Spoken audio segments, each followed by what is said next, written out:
5 merge. Now, seen him get off and go the opposite way twice. He probably wants to get back onto one of those freeway on-ramps. But we have a green light coming up here. Looks like all cars are stopped. And we're making a U-turn and get back to what believes to be on the freeway. What the fuck? Yeah, what is that? Maneuver here. 45 miles an hour.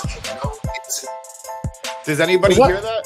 Yeah, it sounds like you giving directions to someone. Yeah, but I'm not. I don't got anything going.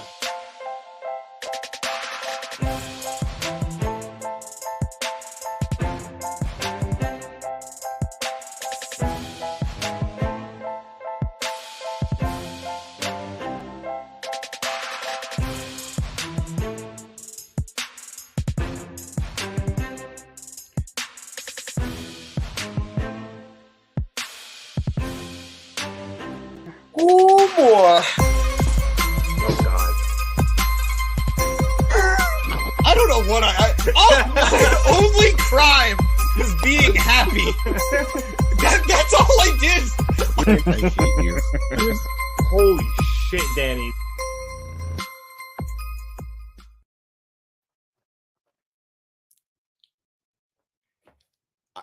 Are we muted? I can't tell. Somebody's muted, but it's not me. Am I muted? You're muted, Nick. He's still talking. Okay. Yeah, now I'm good. Welcome back, everybody. It wasn't to me the this Style time. Podcast. Well, first of all, producer Forget boy, it. I feel My like name is we're Nick docking Cummings. your pay a little bit.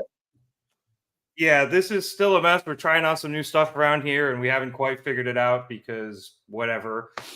So anyway, we are back here at a normal time this time. So hopefully we will have a normally timed show because we only had to do one tonight instead of two. But this time we are back once again to review AEW Dynamite. We were at a normal time last week. We just had to deal with double the workload. It was Fair, Tuesday but- last week, so it is And not it was Tuesday. normal time. That's I what I guess meant that's by true, not too. a normal Dynamite time. This is our normal Dynamite time. You're right. Sorry, it wasn't the same bat channel or the same bat time. That's on me. I apologize. Nope, same bat All right, channel, well, not the same bat. But While we're we're getting just bogged down into waxing these. before we get into it, let me just ask real quick. On a scale of 1 to 5, how are you guys, Nick? Solid 4. All right. Wow. Congrats, man. Polite applause for you.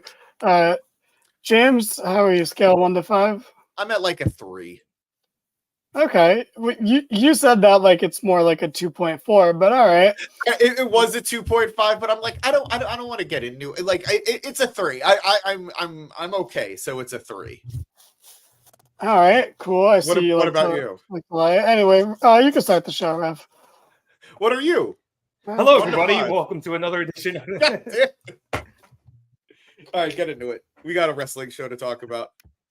Yes, then let us start at the top of the show, which saw Switchblade Jay White face off against Penta El Cero Miedo. Obviously, a lot of shenanigans in this match from Bullet Club Gold. We skip to the end here where Penta was able to counter a Blade Runner with the Made in Japan, where Jay White kicked out. The Guns then hopped up onto the apron to distract the ref. Like I said, shenanigans. And as they were doing that, that allowed Juice Robinson to jump onto a different side of the apron. And he punched Penta with his brand new cubic zirconium ring that he was presented with. I guess it was on Collision because he's going to win the Dynamite Diamond ring at some point, or he thinks. Anyway, that left hand of God, as he's calling it, knocks Penta out. Switchblade then grabs him, hits a Blade Runner, and gets the 1, 2, 3 for the dub. After the match, Switchblade, who is still carrying around the AEW World Championship, grabs the mic and he calls out MJF for not being able to find anyone to team with him in an attempt to get back what he's calling the Bang Bang belts, the new version of the Triple B. Juice then grabs the mic and says that he's going to win the Diamond Dozen Battle Royal later in the night, and then he'll beat MJF for the Diamond Ring, which then going to pawn, and then he's going to use that money to get himself another gold tooth. And besides, his cheap ring, $24.99 ring that he got at TJ Maxx is far better than MJF's shitty diamond ring anyway. So, Danny, good opening match. Jay White and Penta, obviously two great wrestlers. You put them together, you're going to have a good, fun opening match to hype up the crowd. And they were in Texas. I believe they were right outside of Houston. So putting Penta on first, I assume there was a large Mexican contingent as well. It got the crowd really into it. I cannot believe you went to me first. I'm so shocked. James is on his phone. I'm almost. Oh my god, dude! We just started the stream and we've already bored you. Like, are you kidding me? I'm working our socials. I gotta You share it could've- to places. The stream starting soon message was up for like 10 minutes. You could have shared. You could have been working it then. I was, but then we had sound issues and I got nervous. What? No, that's not what happened. Okay, I mean the sound issues we did have, that part is true, but I'm talking about how we have the stream starting soon, playing for like 15 minutes on YouTube before we actually start. And all that time to get that stuff done.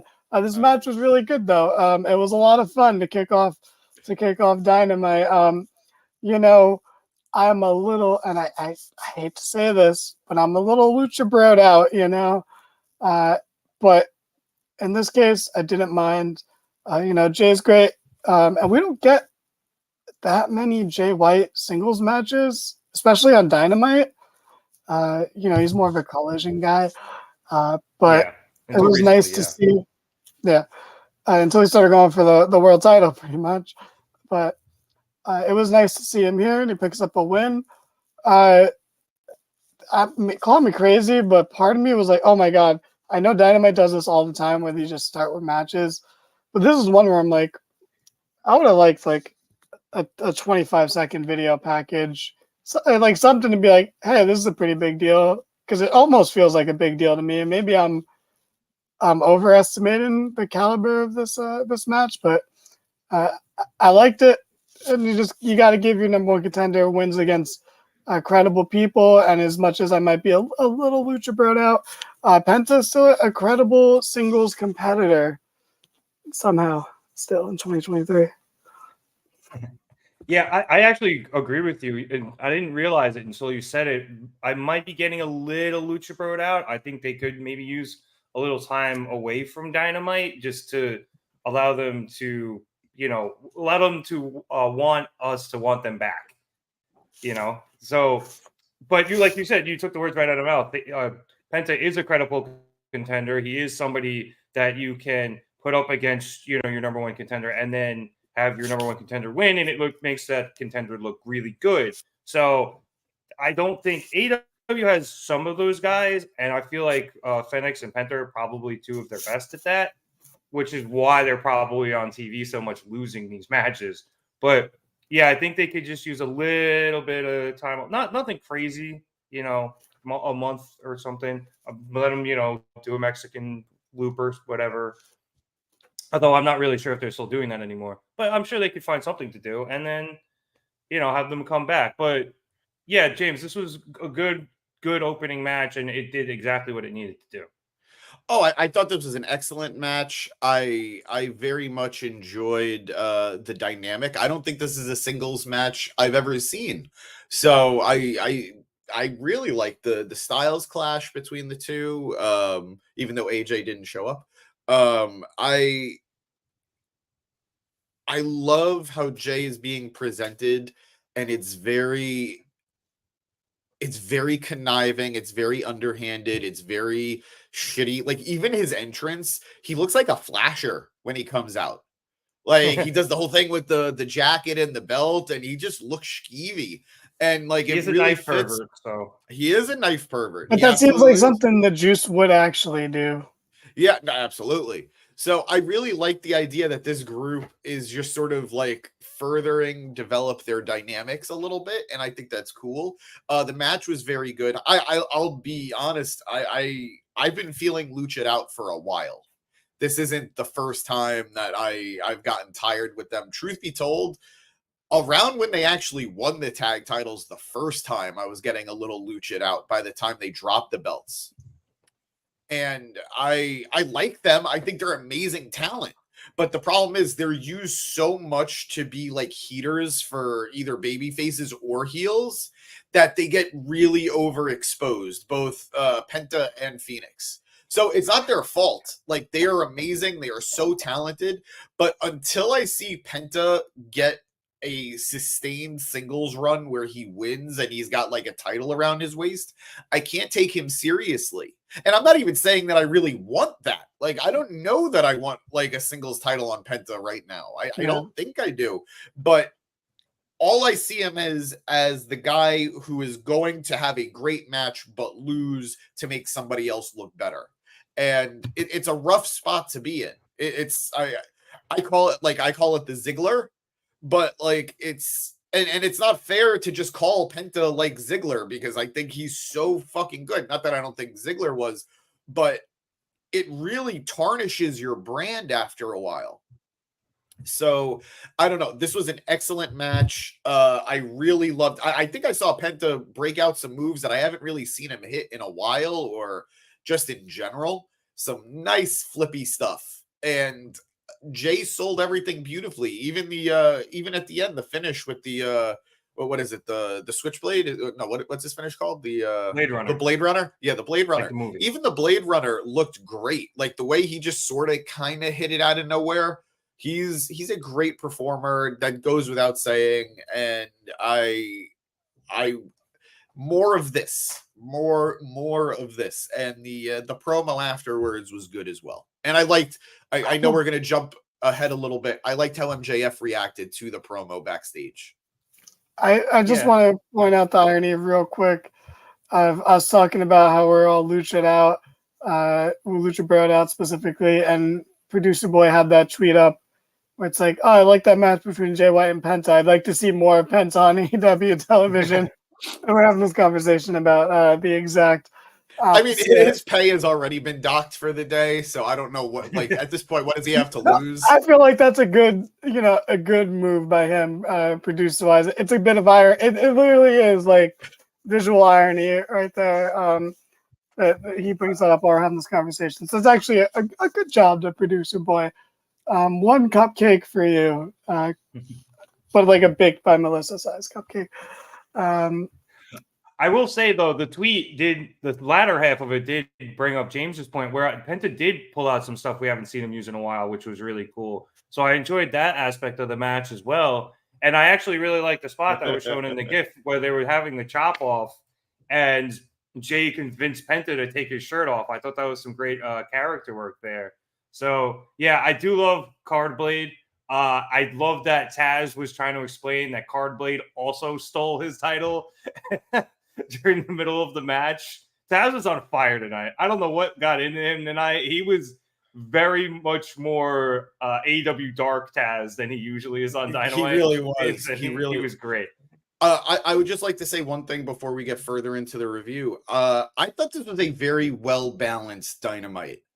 Yeah. There were a lot of promos, but I think the match quality that we got tonight balanced that out very well, even if it was a little more promo heavy than match oriented. But I got a lot of everything tonight, and I was very satisfied with tonight's Dynamite. And I think this was a great start to it. Yeah, even though there were a couple of like literal squash matches in there, I thought the matches that went on for longer than a minute were actually very good.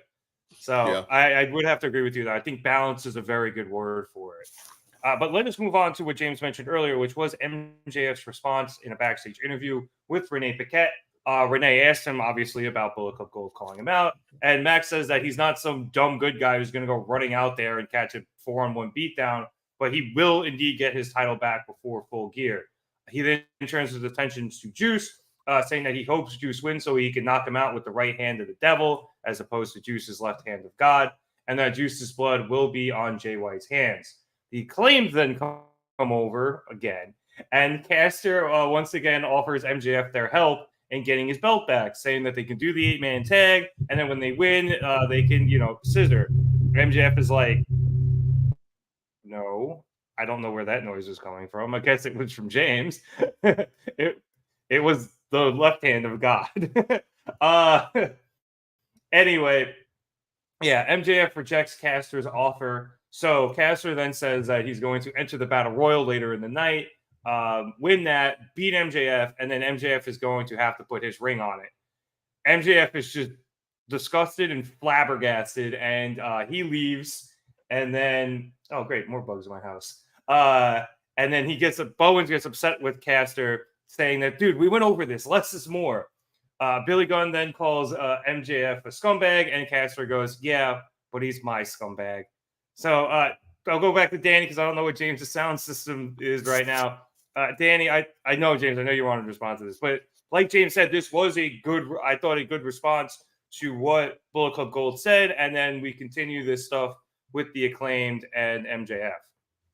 Well, we love a smart babyface, not running into perilous situations pointlessly, But more so, we love Max Squared. We love the Maxes. We love all the Maxes. Maxwell Jacob Freeman, Max Caster, TJ Maxx. We love them all.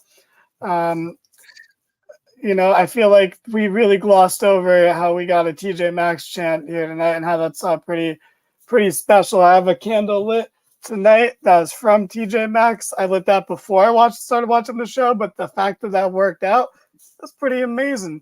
We're not sponsored, but this is a long con where one day we will be sponsored by them, and it'll all come full circle. We really got to compile a list of all of our dream sponsorships, right? Like Arizona, Snapple, TJ Maxx. I feel like I wear enough I wear enough jerseys and New Era caps. They should probably sponsor me.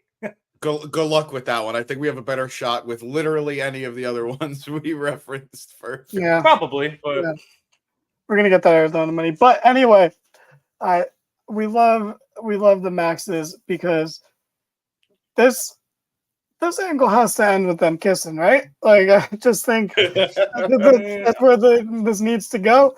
But I think at best we'll get them scissoring, and then that'll probably be the extent. Yeah, I mean, this company is full of fucking cowards. They took away the quarters thing, so of course they wouldn't do that either. But let me. Max Caster is so funny in this role because when he's rapping on his way to the ring, dude is so arrogant, has so much confidence, completely full of himself, no fear. Interacting with MJF, he is timid, he is shy, he is awkward, and a little cringy, and it's fantastic. It's so funny. It's like he's a middle schooler talking to his crush. Yeah. And I can never imagine this working on a wrestling show, but that's just wrestling for you. Somehow it's working, and it's great, and I love it. Yeah, James, your sound is back. I know you said before that you really liked MJF's response here to Bullet Club Gold. Oh, I did. I think I love when I see characters change, whether it's go from babyface to heel or heel to babyface, or just make any alignment difference, and they don't automatically lose all sense of what it's like to be that former character, So to see MJF say, I'm not going to do this thing because I know better, because I probably would have done it myself, like I love stuff like that. And I think we all remember I was a little sour on MJF a little bit a while ago, a few months ago, like months and months ago, but almost every complaint and criticism I had, he's addressed. I'm glad that he heard me. I'm glad that he watched the pod and knew that he needed to fix some stuff. So good for him. What more could I ask for other than growth? So thank you, MJF, for, listening to the complaint box. And yeah, this was good, man. I also love that little bit with him and Renee in the beginning, where where he was like talking about his introduction and everything. Like, I love how he interacts with people now. Yeah. Everything feels a lot better. Even at the jump, like the interview, he was like, "Hang on, let's hold a close up." And then she was like, "Yeah, good." He was like, "Yeah, that's good." Yeah, even when he's pissed, like last week, he was pissed off, and he was actually polite to her instead of just telling her to fuck off. He was like, "Look, I really don't want to talk to you right now. Could you please leave?" He has completely changed the way he has interacted with people.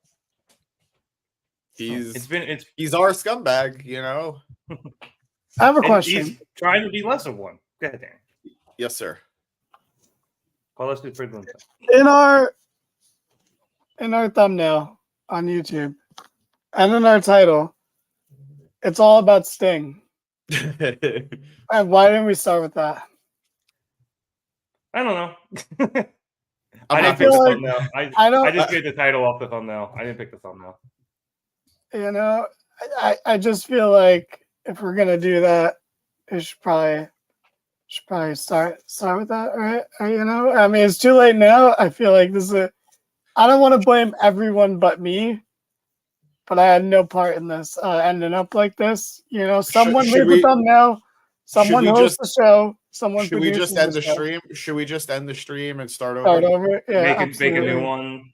New Yeah, content. producer boy, just delete all this. We gotta start from Can scratch. we specifically do? He got me. He got me. That was really good. That got me. Hi, That, hey, hello. Welcome to our Market Down production. We know when Sting is gonna retire. My But my first, we name start is with Switchblade Jay White against Penta El Sarmiento. Yeah, that like broke James. Holy shit. he laughs like a Disney character. Can we unmute him? while he's not paying attention? You can.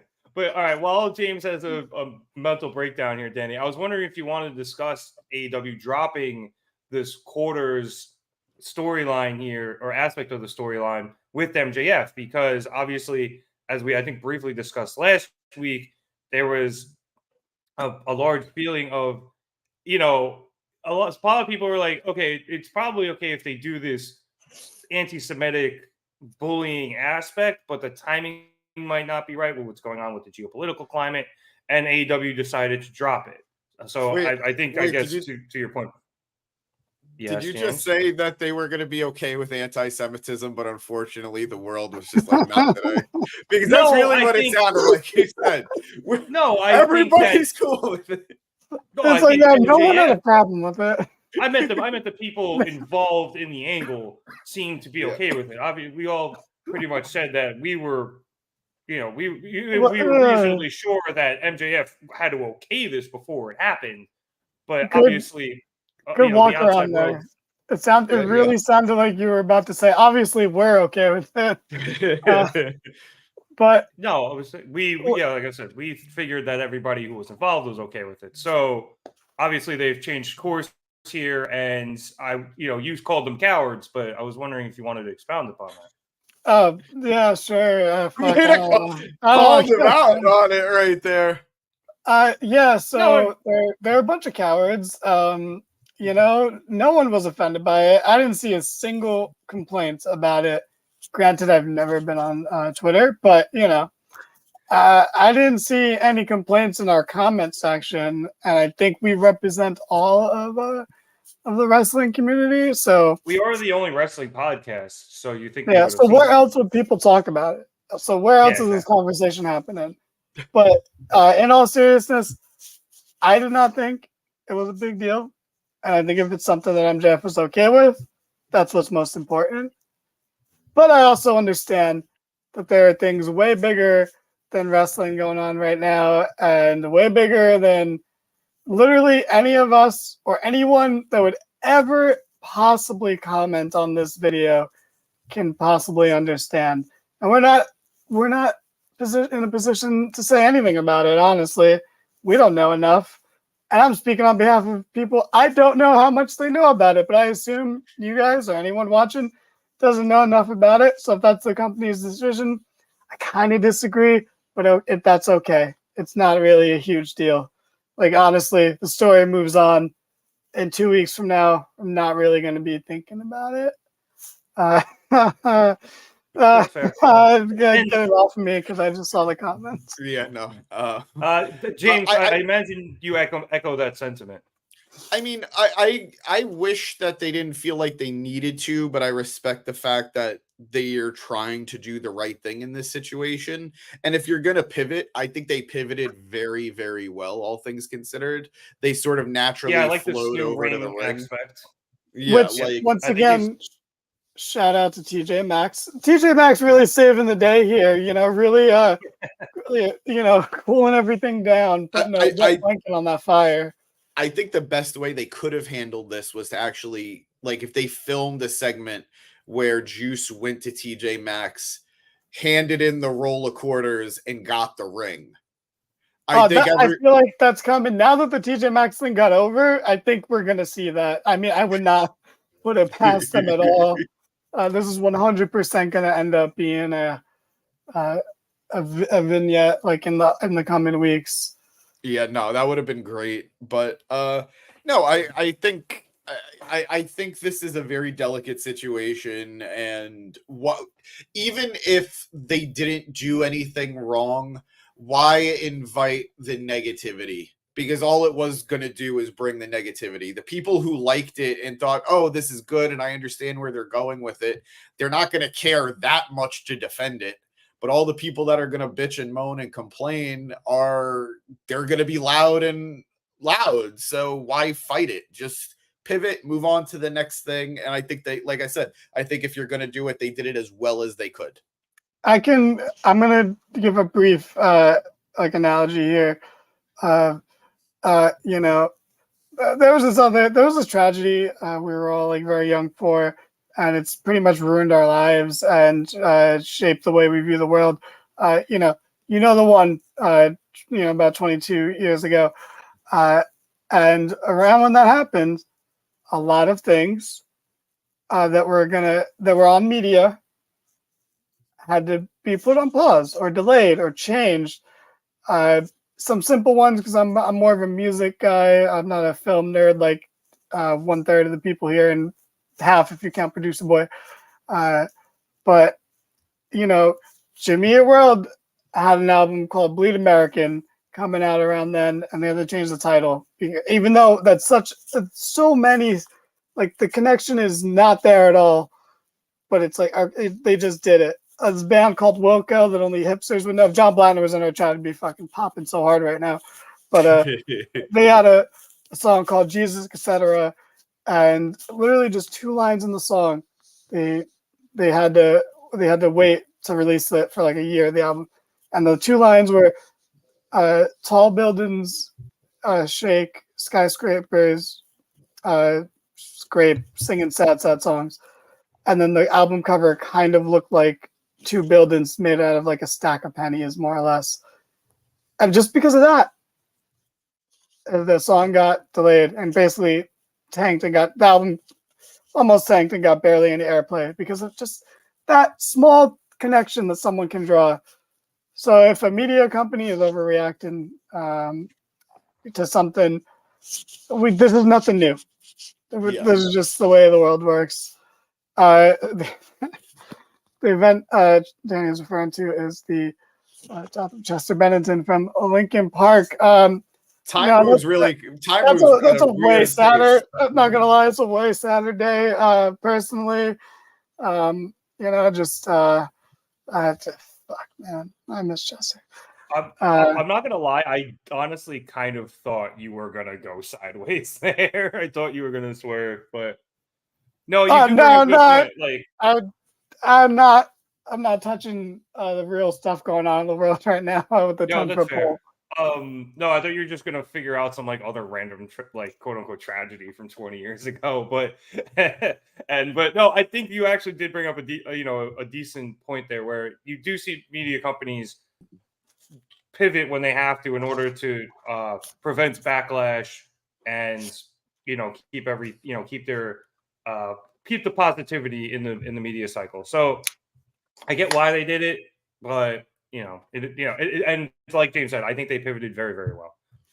So now let us pivot to the next match in the night, which saw Hikaru Shida face off against Emi Sakura in an AEW Women's Championship Eliminator match. Again, this is the second time in a couple of weeks we've seen Emi on television. I always love when she's on television, and I always like when she fights Shida because they've had so many matches together, not in AEW, that they do so well, and they always put on bangers. And this was just an instance of, hey, here's 12, 15 minutes. Go out there, put on a fucking banger, and guess what? You're not in the time slot of death. And did they actually have that? Did they actually have 12 to 15? It felt like did not feel like that long. Maybe it went through a commercial break, so I always assumed maybe. I had it like 9 to 10, but maybe I don't know. But even then, time aside, point stance. Time You give isn't them the real, time. It's a flat circle. You give them the time, you give them the not time slot of death, and they go out and they put on a very good match. This match ended up finishing with Shida hitting the Falcon Arrow, but she hasn't done the deal as Emmy was able to kick out. And then she finally landed a Katana flush after Emmy had blocked one earlier in a very nice sequence, and Shida picked up the win. That sequence, James, I really liked because Emmy got Shida down, went for the moonsault from the top rope. Shida was able to dodge it. She went for the Katana. Emmy kicked it and blocked it, and then kicked out at 1. So just one of the many good sequences in a very good match, James. I love that bit especially. I love when you see innovative and creative ways to either counter a finisher or to react to a finisher. Like one of my favorite things that AEW does is when somebody gets their finisher hit on them, they kick out at like 1. I know it's silly, but it's just one of those things that I really like. And this felt like in that same vein in a lot of ways. Emmy was so instrumental in Shida's training and wrestling upbringing. So she knows how to counter so much of Shida's offense and her moveset. So of course she would know when to block it. Of course she'd be able to kick out at 1 on that. I thought that was a great spot. And I like the story that this match told in a way, which was, the aggressive veteran, the aggressive teacher who's bringing the fight to the student. Like as soon, like either right before the bell rang or as the bell rang, she brought the fight to Shida. She attacked her basically right at the bell. There was some really good stuff here. And I hope that Shida, I feel like we've gotten this match. I don't know if we got it with the last Shida title reign because of how quick it was, but we definitely had this match during Shida's first title reign. So and we've had a few tag matches where they've been involved. So yeah, absolutely. So I enjoyed this. It's a nice, like, I don't want to say a safe dynamic, but it's a reliable dynamic that these two have. Shida looked good putting Emmy down. I would love to see Emmy get more wins against talent, but this clearly wasn't the place to do it. But I would also love to see Shida going against talent that we aren't as familiar with her seeing. Although I'm about to contradict that in a second because the rumors of Serena Deeb coming back are like, it's hopefully really soon. And I would love to see that get played out again because I love that series that they had, even though it went really long. The timing on that series was so weird. I feel like the women's division has been recycling the same women contenders over and over. You get Anna Jay, you get the Bunny, you get Penelope Ford, you get Nyla Rose. So when you get like a nice change up, like Emi Sakura, that's great. That's awesome. So I don't know really how deep the division is right off the top of my head, but I would love to see some new challengers for Shida coming up soon. I mean, you pretty much just named all of the heels that will probably challenge her that she can beat. So SOL there. But I'm gonna put like my really long term. I know it's not gonna happen, but this is my wild pick of who I want to eventually take the title off Shida. I would love now that Abaddon has been training, has been getting better. I want it down the road, like five defenses down, like Shida is finally at the end of her reign. I would love for them to revisit the Abaddon Shida feud from Shida's original reign, and Abaddon gets the win here. Everybody? That's definitely out of the box. You're John, where were you fucking 6 minutes ago? I was talking about Wilco and Jimmy World and 9/11 and all this stuff that happened with that. But welcome, John. And out of context, that's such a weird fucking thing. Like, yeah, we're talking about. In context, it was still weird, but it made sense. It makes perfect sense. It did make sense. It doesn't make it less weird. The middle healed America after that time. There was two things that helped. It was the Diamondbacks beating the Evil Empire in the World Series, and the middle by Jimmy World coming out. But okay, hold on. Flattering picture of Shida. Shida versus Sakura was what I want from the AEW Women's Division. What? This is more of the same. First of all, you guys are insane. Unrelated to what we're talking about. I said I liked it. Yeah, you guys are insane. This was a terrible follow-up on a title change. This was this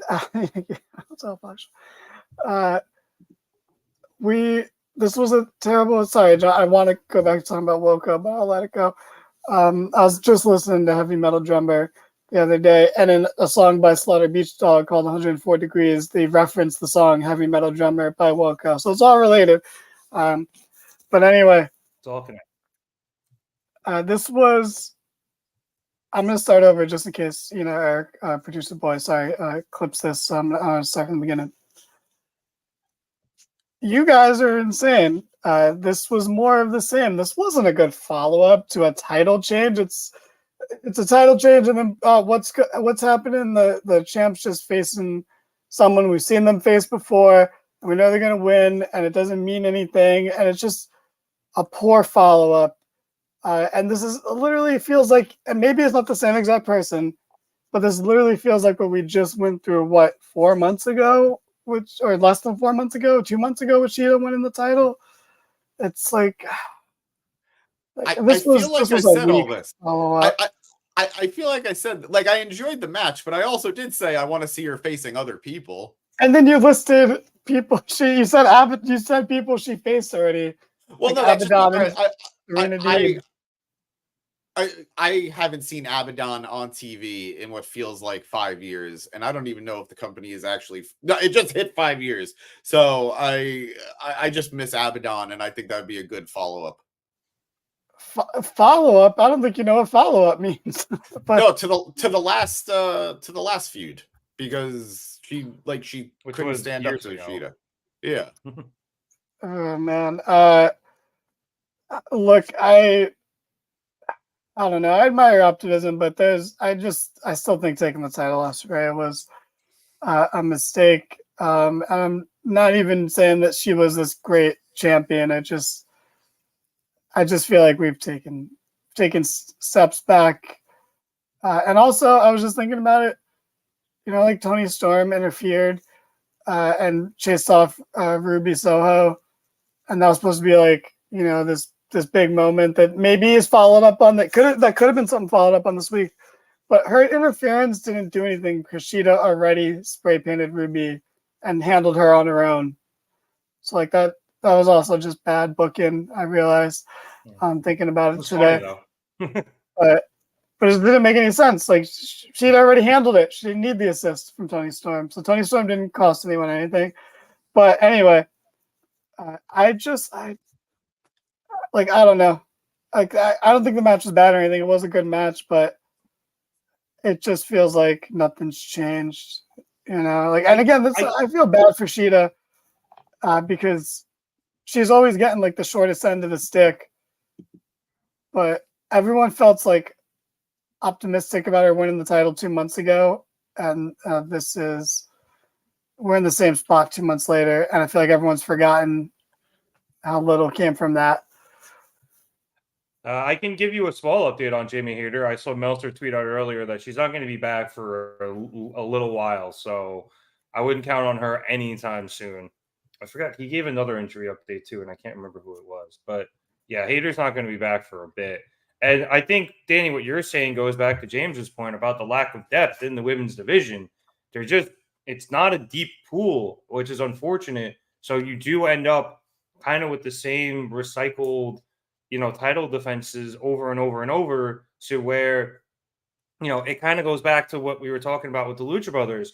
There's only so many people who feel legitimate when they're, in either attempting to earn a title shot or having just a title shot. And because of that, and because they don't want to, do Britt or Tony or probably Saraya again for a while, or Ruby or a bunch of these, top billed women on just a regular Dynamite, they want to try to save those for either the big branded Dynamites or the pay-per-views. You do end up with this just, it's the same cast of characters who are always seemingly challenging the women's champion. James mentioned a bunch of the heels. You have the same, crew on the face side where it's, Sky Blue, Willow Nightingale, Rio kind of when she's around.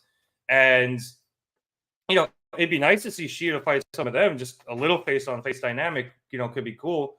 We're seeing Willow fight Chris Statlander for the TBS championship over the weekend. So seeing one of them fight Shida might be nice, but it's still the same, the same people over and over and over. And I don't know how you fix that without signing more women, but the women get so little time as it is. You're just going to have all of them sitting in the back doing catering and never being on television, except when it, they just come up in the rotation to fight the champ for whatever reason. I don't know where Anna Jay is. I'm sure she'll get a title eliminator shot at some point. She's typically on Rampage with the Not Jericho Appreciation Society. But just speaking to your point about them needing to sign some women, I do think by the end of the year, we're going to be looking at a somewhat open pool of talent. Deonna Purrazzo is supposedly, like, her contract with Impact is going to be up. Mercedes Moné feels like just a matter of time before she lands somewhere. When she's healthy, I think she's going straight to AEW. I think it's likely. Even if she's not going to sign full time, I think the likelihood of her popping up from time to time is strong. So I think the talent is going to be out there. It's just a matter of, will AEW sign them? And even if they do, how are they going to be used? So I don't think it's just those top people. Sorry, Dave. I don't think it's just the top people they need. They don't have like the depth, like because if they're going to sign more top women, cool. Like, we'll still have these main event feuds, but they don't have the depth for the way they like defending their titles, where you have these eliminator tournaments, not tournaments. God forbid, please, no, not another tournament. But, you have these eliminator matches, or you have just straight up title matches, and it's the same 4 or 5 women, depending on whether it's face or heel. I think they could use just a bit more depth signings, have a bit of a deeper bench so that we're not getting the same 4 or 5 women every fucking title reign. So right now, if I can, just going through signed women in the AEW women's division, you have Abaddon, Anna Jay, technically Athena, but she's Ring of Honor talent. Yes. No, hold on. Damn it. Okay. I wanted to cut you off before you got to Athena because I was going to say that Athena should be fighting for this title. Ring of Honor is not a real thing. Okay. I don't know what. I feel like stop talking about. Is that like a video game? Yeah. So reward her by giving her the real title. No offense to the Ring of Honor one, but no, I completely... No, I know no one's gonna disagree with me on that. But no, she's having the run of her career, and dozens of people are seeing it. It's great. I would just wish it was more. I wish. The other person I was gonna bring up, because you mentioned her, Deonna Purrazzo, who kind of did the same thing but with Impact, but I feel like more people saw her Impact stuff than people are seeing Athena's Ring of Honor stuff. Yeah. But I just always find it funny because occasionally I'll come across, anytime Deonna does get brought up, is like, oh, that's she's gonna go to Triple H, like she's an NXT girl, and it's like, did you see her NXT run? It was terrible. She was the worst used person maybe in NXT history, comparable to their talent. She was the one person who couldn't get anything in the Triple H era, not a single fucking thing. It's really true and really sad. It was crazy. So I feel like she would be insane. I mean, we've seen that. Yeah, we've seen that before, though. You could look at like Ty Conti, where she didn't really do anything much in NXT and then left and ended up in AEW, and I think she improved greatly. So you get that sometimes, but I think those are probably the 2 most prominent examples. Well, yeah, I mean, Deonna was way better than Ty Conti was when Ty Conti was in NXT, but like, I understand what you mean. It's just someone who did better outside, and maybe the company would look at them differently now. But if I was the person, I'd be like, well, you never gave me the chance when I was there. So if I'm Deonna, I'm going to back to Impact, honestly. But if not AEW, and yeah, that's maybe NWA Power now that they have a TV deal. No, thank but you. I feel like WWE would not be the first choice if I'm Deonna Purrazzo. I don't think so either. And she's good friends with She's good with friends with Britt Britt. She's Baker. good friends with Chelsea. So I mean, I guess that's the only reason she would go to WWE is because Chelsea Yes, is there. Chelsea.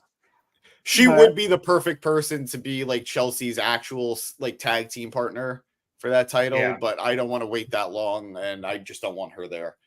Yeah. But again, James, looking can you at run down that list, please? Abaddon, Anna Jay, Athena, Billy Starks, who is very clearly being favored right now after having won that women's tournament that was promoted by Moxley and Renee.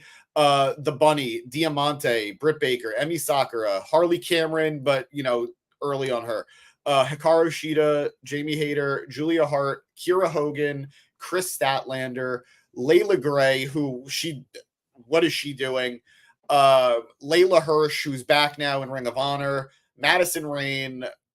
I'm not going to count Maria, but Maria, Marina Shafir, Mercedes Martinez. Maria. Yeah, Maria Kanellis. You should count Maria.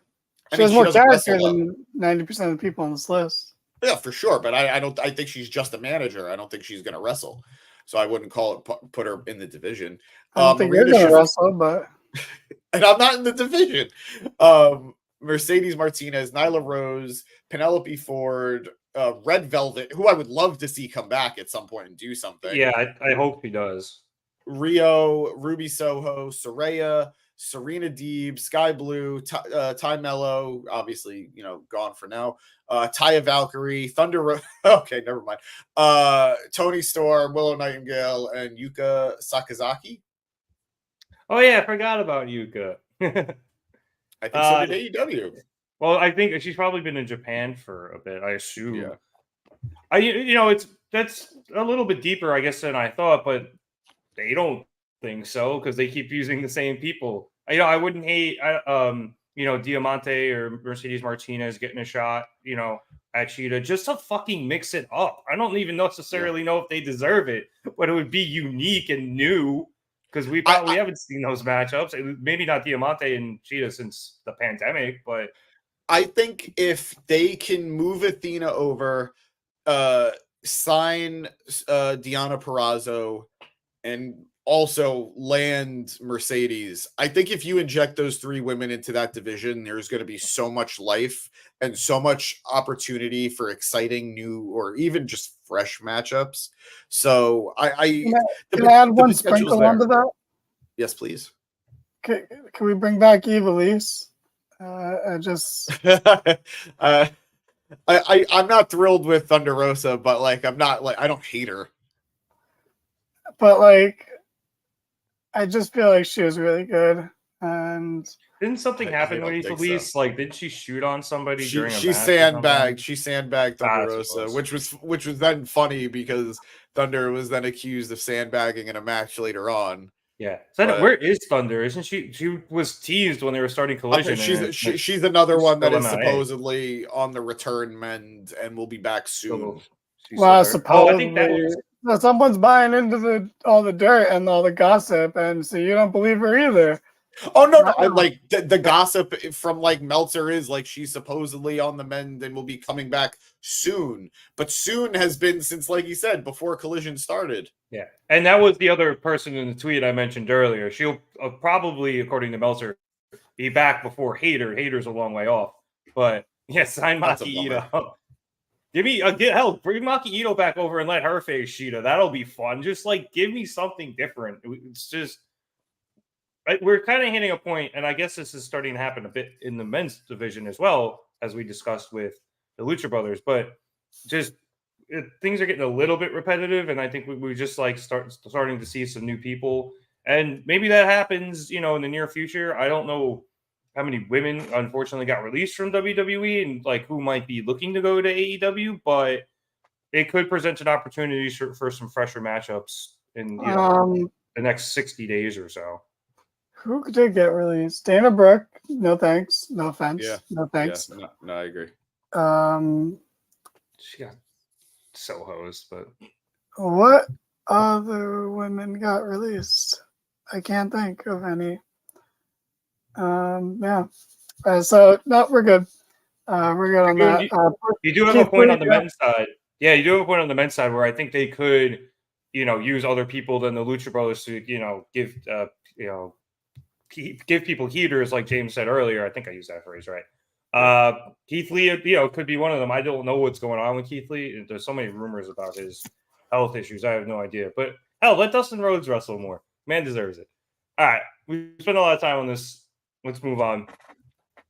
We went to a sit-down interview backstage with the Rated R superstar Adam Copeland. That's still really weird to say. Renee did a good job here, but I do have to bring up a point Producer Boy made in the chat. Wherever they filmed this was very loud. It sounded like they were doing construction like right next to it. So the sound was a little crappy, but, death taxes in AEW sound being crappy. Anyway, Adam starts by the interview by recounting the start of their friendship in 6th grade and going all the way up through the present, detailing that when they started wrestling, despite he was always ahead of Christian throughout their career, that wasn't really his choice and never really what he wanted. And he was always doing his best to make sure Christian was able to get up to where he was and trying to build him up both to other people and to Christian himself.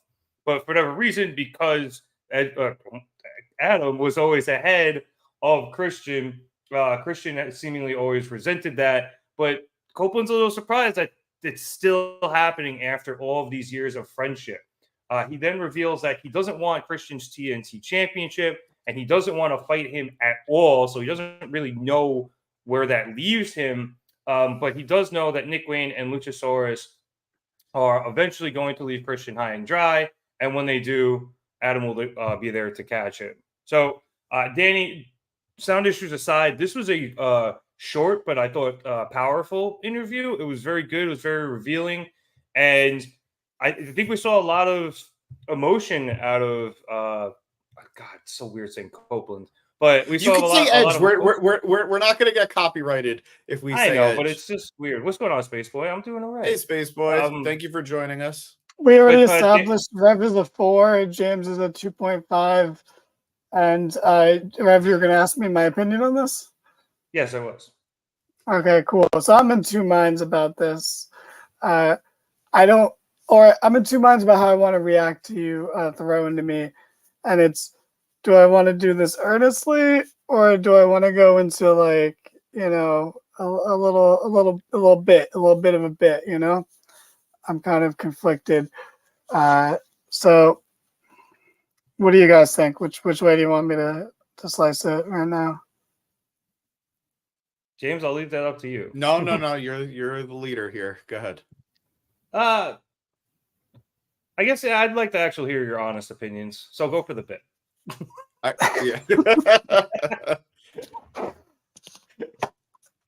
Who does this fucking guy think he is? Okay. Oh, I didn't want to be the famous one of us. That's just how it happened to be. I didn't have the rocket strapped to my back. All right, get bent, you fucking wanker. Okay, don't come in here acting like you're the good guy here when you're trying to suckle off the teat that is Christian Cage right now. Okay, top of the freaking world. Christian Cage. MJF turned face because he knew there was a fucking storm coming his way of someone who was going to out asshole him in Christian Cage. And what did Edge see? He's like, oh man, they'll let me give me whatever match I want for my retirement in WWE. They'll let me go out in my hometown. Yeah, cool. I have not milked the Christian well enough that there was still water. It is not dry yet. I need to go over and do that. I'll say Edge was right about one thing. Christian's the most underrated wrestler of all time. I'm going to take a quick 3-second pause. For a 5-second pose. I don't get it. Remember when Christian Cage debuted and everyone was so mad that it wasn't CM Punk? And look who's still there now. Look who is the most entertaining person on the show now. Look who was fucking wrong. Eat crow, morons. Yep. All right, Christian's the man. That being said, I love Punk and bring him back, but Christian's the man. Okay, I don't want him to go back to WWE. I really don't. But Christian is the man, and I love where he's at right now in the company. And I'll slide out of the bit now to say this was a really great promo by Edge. I actually think this was fantastic. I'm glad this week was a more subdued, subtle, just a little interview backstage where you could put a nice sit down one. and it was very good. He basically monologued, and Renee was there to interrupt some of the beats. Yeah, to make it feel like he wasn't giving a fucking corny Shakespearean like monologue in a dark room, which he probably would have done in Judgment Day. So I really was a fan of this. In all seriousness, I liked it. And I like that he's taking that angle of like I don't want to fight you. I will be there for you when everything goes wrong. Because I like the idea of former friends fighting, but they know that when it's all said and done, they're still gonna care for each other. Like I just know, like I don't want to fight you, but if he's like, but I'm gonna be there no matter what when you get your ass kicked by whoever. It's gonna be Edge, but I like that they've set that up that way because it also means that Christian is gonna just say some of the most fucked up shit to get him to change. Yep. And I cannot wait for it. I completely I'm looking forward agree. to that. We heard some of it tonight too, James. He's got some fucked up shit coming down the pipe. I'm worried, and I mean that in the best way. Like I'm worried because like it's one of those like I'm looking with my hands like above on my face, but not fully, because this is going to be a car wreck and it's going to be great. I don't want to jump ahead, but I feel like how can I not? I got really worried. Like I expected Adam Copeland to get involved in the segment later. Like I was like, he's not actually going to stick to it. He's going to get involved. He's going to help Sting. He's going to help Darby, but he didn't do it. And I really want to see how long they could hold on to that. I feel this one. He does not like baseball. Sorry, James, continue. You gotta, yeah, there you go. Say it on camera. You're wearing a football jersey. And a baseball hat. You could only like one thing at a time. Actually, you know what? This is a baseball. It's a football hat. Think about it. Do all sports look the same to you? Should I get one of my baseballs or show off all the Mets stuff behind me? That's too far away. No one can see that. Yeah, no one cares. Gary Keith all we see is that Bobblehead, Jason Voorhees figure in the background.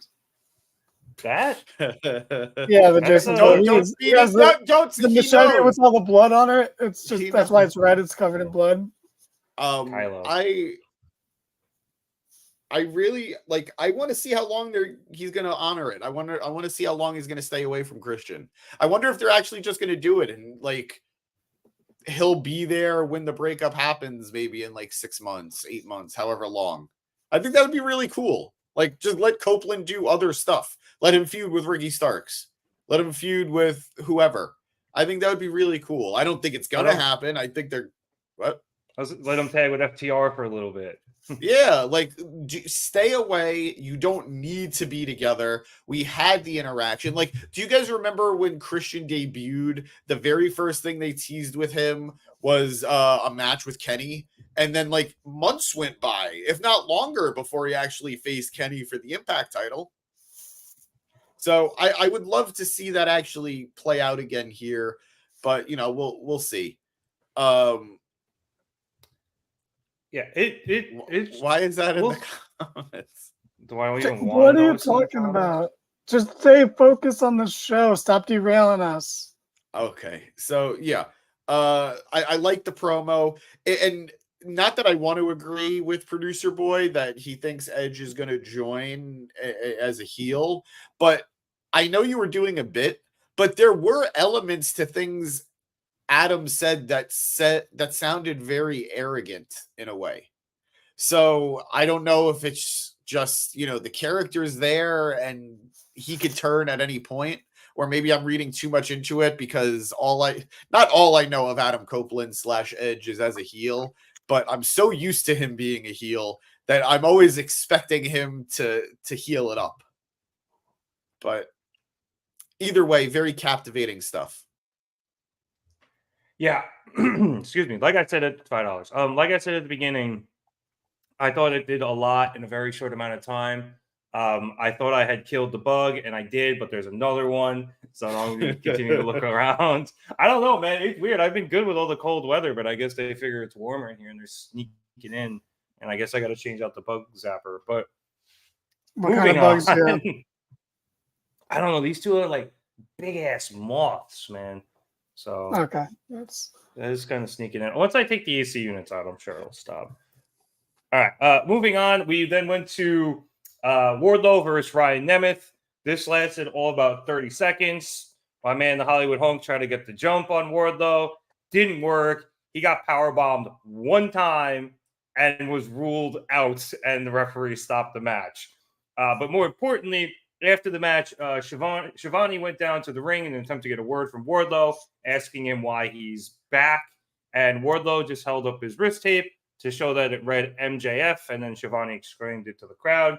And then Wardlow left and bumped Shivani, and Shivani fell as Wardlow left the ring. So dick move by Wardlow. I was going to go to you, James. Don't worry. We are seeing a very violent side of Wardlow here, James. I think we've seen it before, but this time he is far more vicious. He is far more focused, and that focus is on MJF. And I really sounded like Excalibur there. You really did. But honestly, bravo. You might have a future in broadcasting, kid.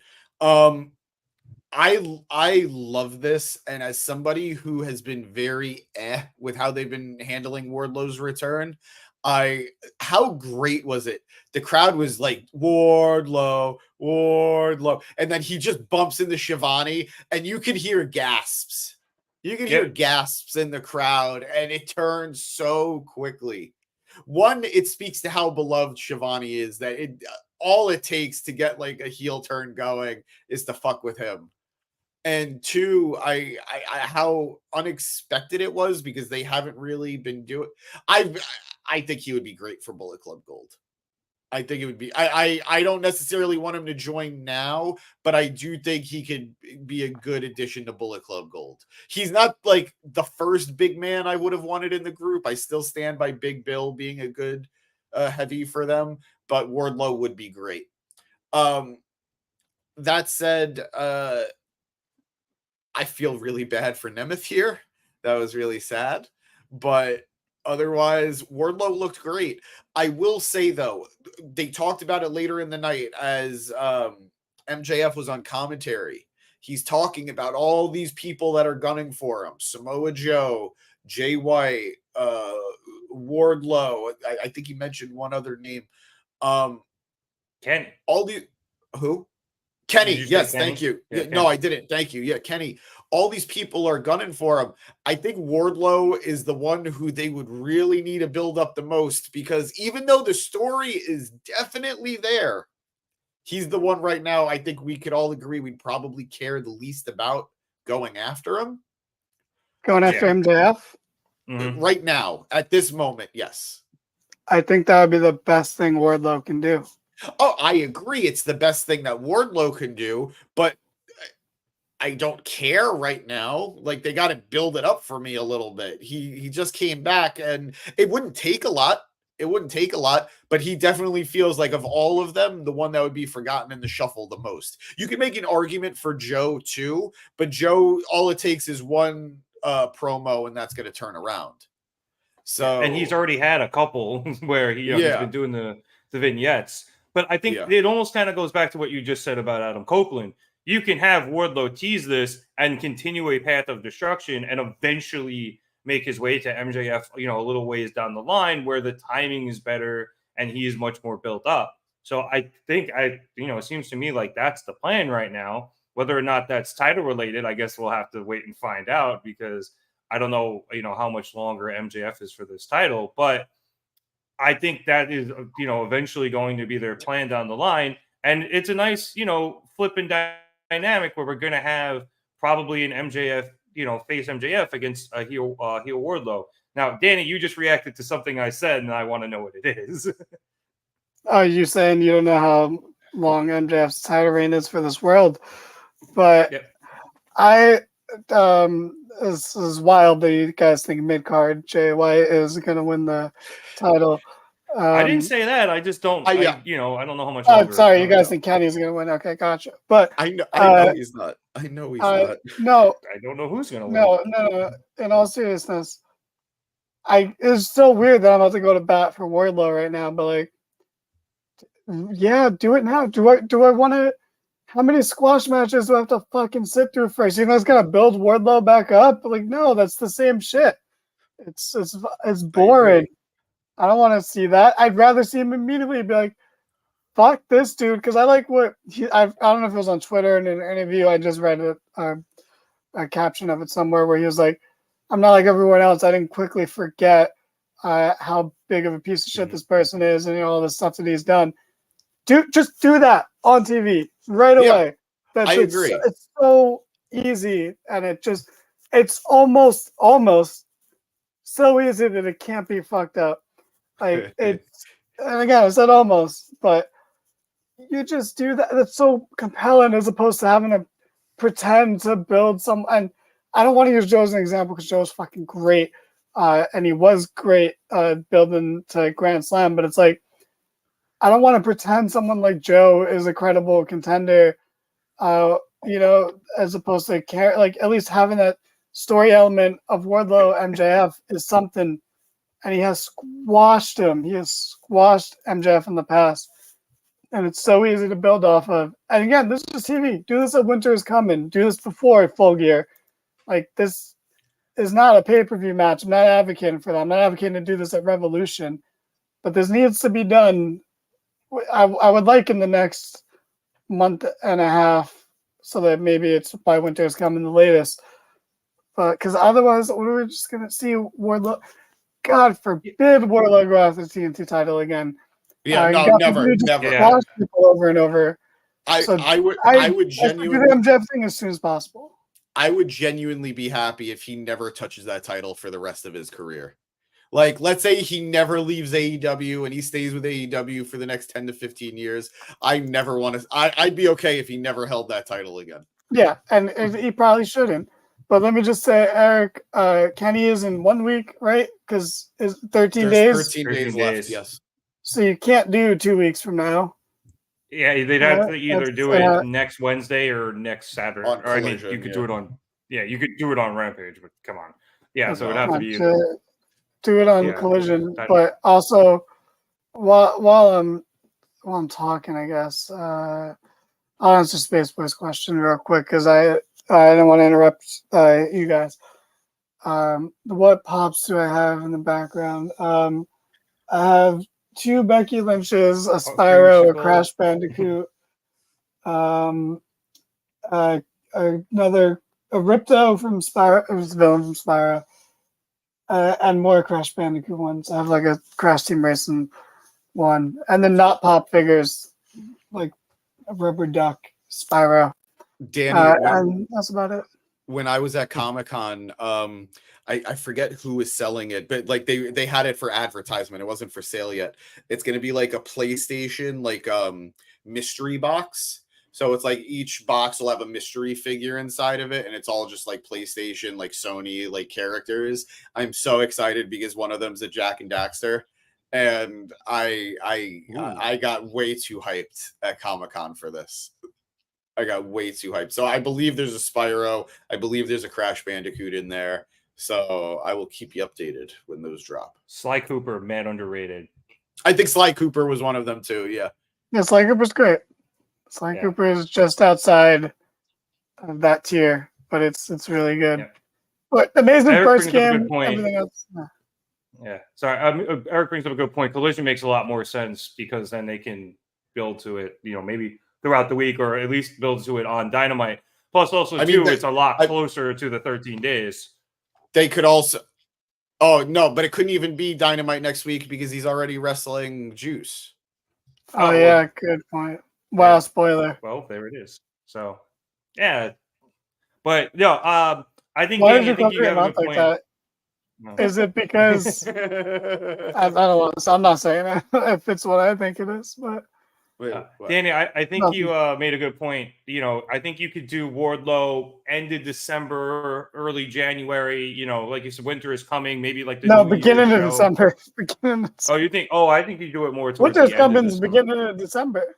Yeah. Oh, okay. Well, whenever, yeah, I mean that could work too, depending on just how well the build's going and how Tony's big board looks. But yeah, December I think would be anywhere in there would be a good shout, and I think it would be probably a nice touch to reference the fact that Wardlow, yes, did indeed squash him, but there was all of that other stuff surrounding that match, all of the outside stuff where MJF. I think what was that when he skipped that meet and greet or whatever, and we weren't sure if he was there. The plane I think ticket. you could make You derailed my career. My career has never been the same because of you. Yeah, exactly. Absolutely. Yeah. And that's he wasn't trying, and because of all his outside bullshit, and that's why you squashed him. And this is what I was saying before. It wouldn't take much to make it compelling. But if they keep doing this, I'm going to squash people thing, he's going to be lost in the shuffle. And I have a lot of, I give Tony Khan a lot of leeway. I give him a lot of faith, but I don't really have any reason when it comes to Wardlow to trust him to do the right thing. He hasn't done it really once since he split him up from MJF. Other than the Kenny Omega Pac Orange Cassidy triple threat, has there ever been a multi-man match for the AEW world title? For the title? For the world title. Yeah, the Pillar Fatal 4-Way. Yes, the Pillar Fatal 4-Way. You're right. Thank you. I feel like they might be setting up for a specialty match for this MJF stuff because he keeps talking about how many people are coming at him. And unless they're going to kind of like Batman Bane this, maybe they're just gonna have it be not a battle royal, but like a multi-man fight that MJF barely squeezes out of. And by the way, Nick, what I said about the Batman Bane thing, in the comics, Bane was the first person to ever defeat Batman. And I know he broke his back. Yeah, but the way he did it was he unloaded, like he broke everyone out of Arkham. And for 3 days, Batman was just like rounding up everyone in the city. And then finally, like after 3 days of like fighting, no sleep, having fought his like heart out, he comes home and Bane's there. And that's when Bane is finally able to beat him. So maybe that's what's going to happen with like the Devil Mask guy, that whoever the Devil Mask guy is going to be the one to finally beat him after MJF gets through all of these guys. But it'll be interesting. And yeah, I was thinking, I'm sorry. Why did you explain it to only Nick? Because you just mansplained Batman. You gave me a look of confusion when I said Batman Bane. Danny didn't react at all. I was more of I wonder which storyline he's referencing, and then I was like, he probably the original one. Well, now I feel stupid.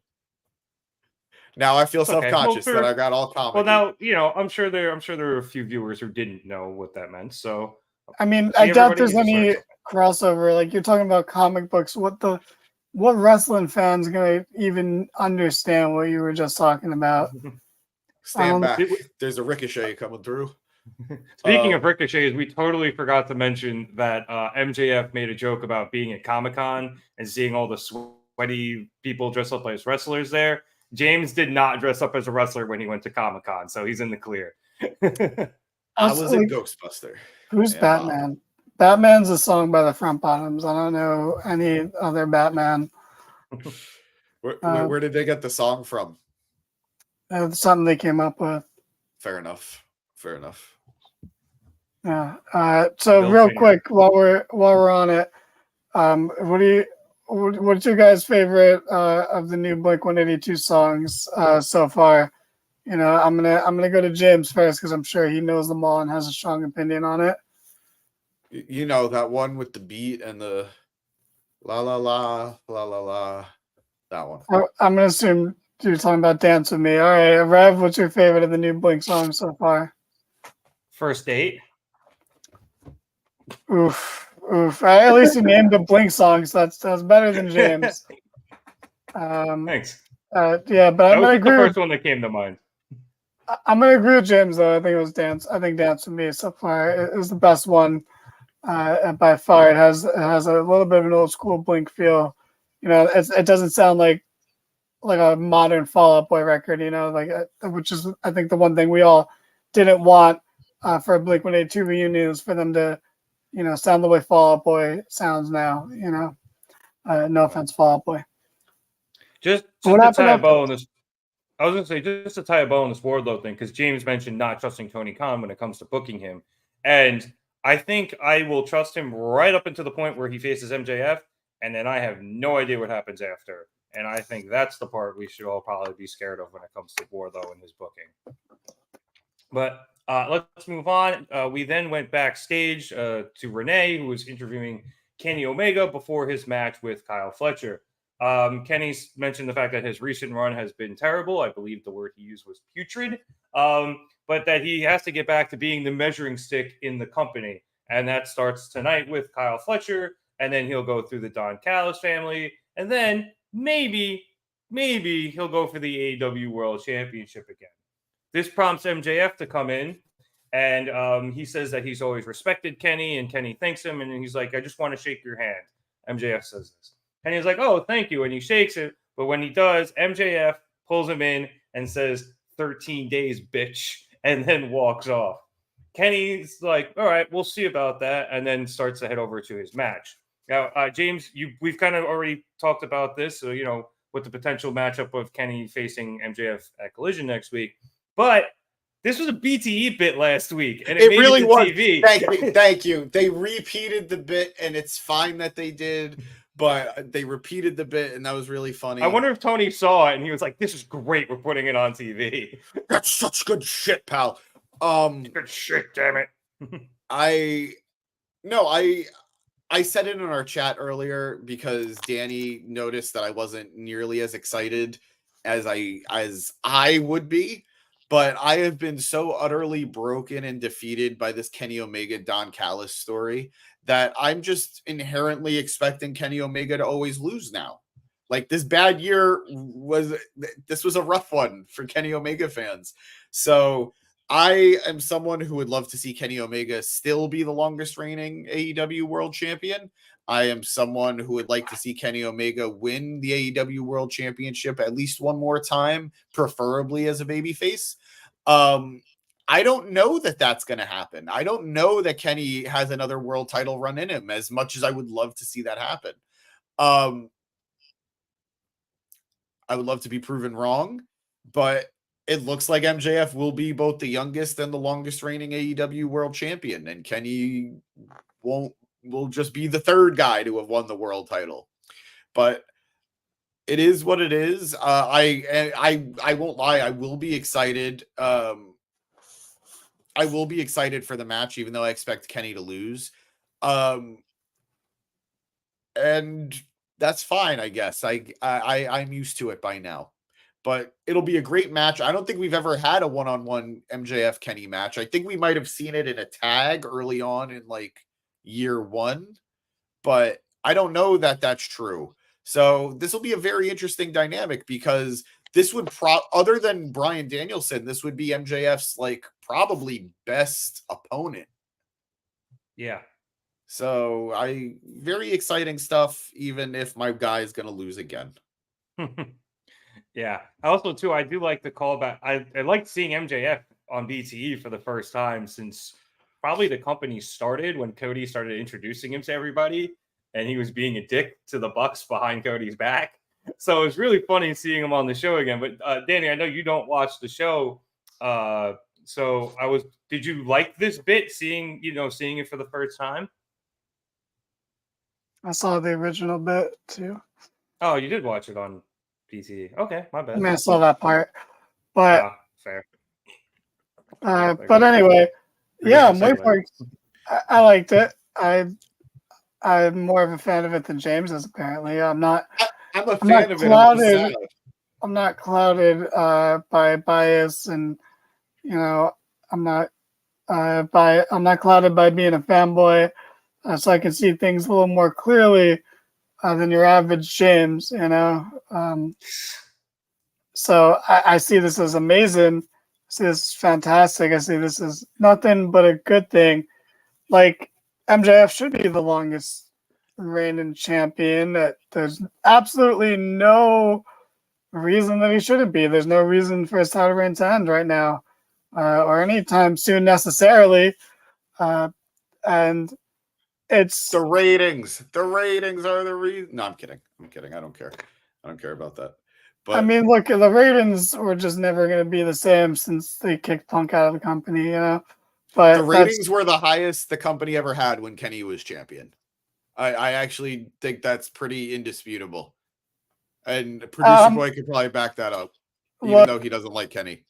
He first of all, he loves Kenny, but second of all, and that is undisputed. That's just when AEW look, that just coincides with when AEW was at its hottest. Like 2021 is peak AEW, and that's not really because of Kenny. He's a part of it, but that's not just like his title reign was just there. Like the Triple Threat was amazing, but that was like a B story, which is like fine, which is fine. They had the barbed wire death match, which had a very tragic ending. It was a good match though before the dud of a. Oh yeah, and the story they were telling was fantastic. The story with Eddie and Mox was amazing. But it's hard. It's hard to look past what went wrong. And then the Hangman stuff, which worked, but still, I was right about Hangman. The rug should have been pulled out from under him immediately, but that's not what's important right now. That's not that doesn't have to be the longest title reign. And like we're saying, that just coincides with when AEW is at his peak. And I really am trying to not knock Kenny when I say this because he's great. But it's just AEW was firing on all cylinders then. Everything was great. That really was when the company was at its hottest. It's been downhill since the first Punk incident. Genuinely, a lot of steam and momentum has been lost between then and now, and we're seeing the consequences of it. And it's not the ratings are lower and the attendance is down because of just this. It's just that was just a huge change in momentum where it's the passion isn't as much there. It's not the hottest product anymore. It's not this cool thing anymore. It's just a thing that's there right now. So putting if they put the title back on Kenny, that's not gonna change things or turn it around. But that's just where the company is right now, and that's where the company was then. So I just feel there's, to tie back to what I originally was saying, there's no point to taking it off MJF. There's no reason we shouldn't have that record. But why not? Why not have a young person have a record? Because then, who knows? Maybe a younger person breaks either one of those records one day. Maybe they Randy Orton someone. And they only Randy Orton because Vince was pissed at Brock. Yeah, and maybe Tony will get pissed at MJF for jumping ship one day. Who knows? Dante Martin, it's your time to shine. Nick Wayne, come on down. God, Nick Wayne showed more potential than anyone. Any of these other fucking dorks that people get behind for 2 weeks.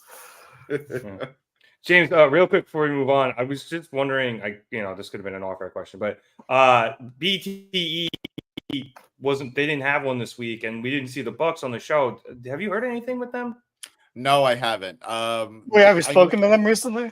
No, they just gone radio silent. It seems like I haven't checked their Twitter or anything, but our group chat has been pretty quiet too. I haven't heard anything. The last thing I heard about the Bucks was a week or two ago that somebody asked Meltzer about why they're not being used as much, or Kenny's not being used as much on TV, and which admittedly is kind of silly because they were used in bursts quite often.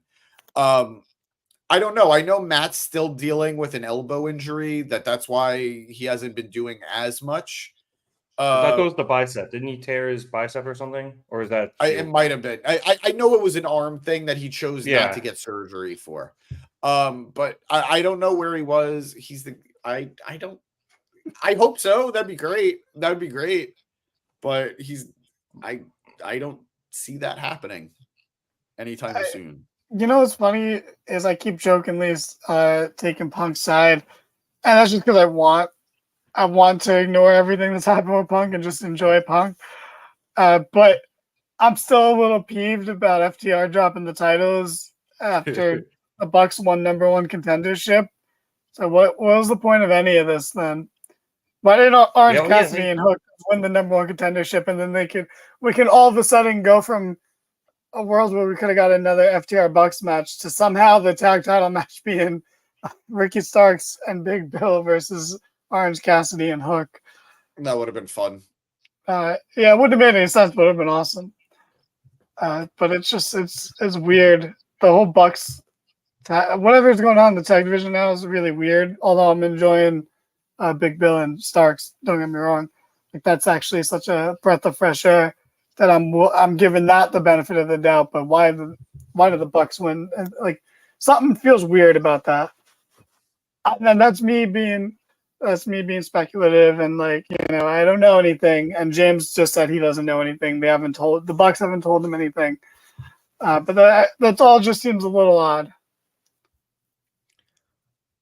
Dev, we wish you and your family, your dad, the best, you know, sending all the positive energy and, you know, I don't know. Okay.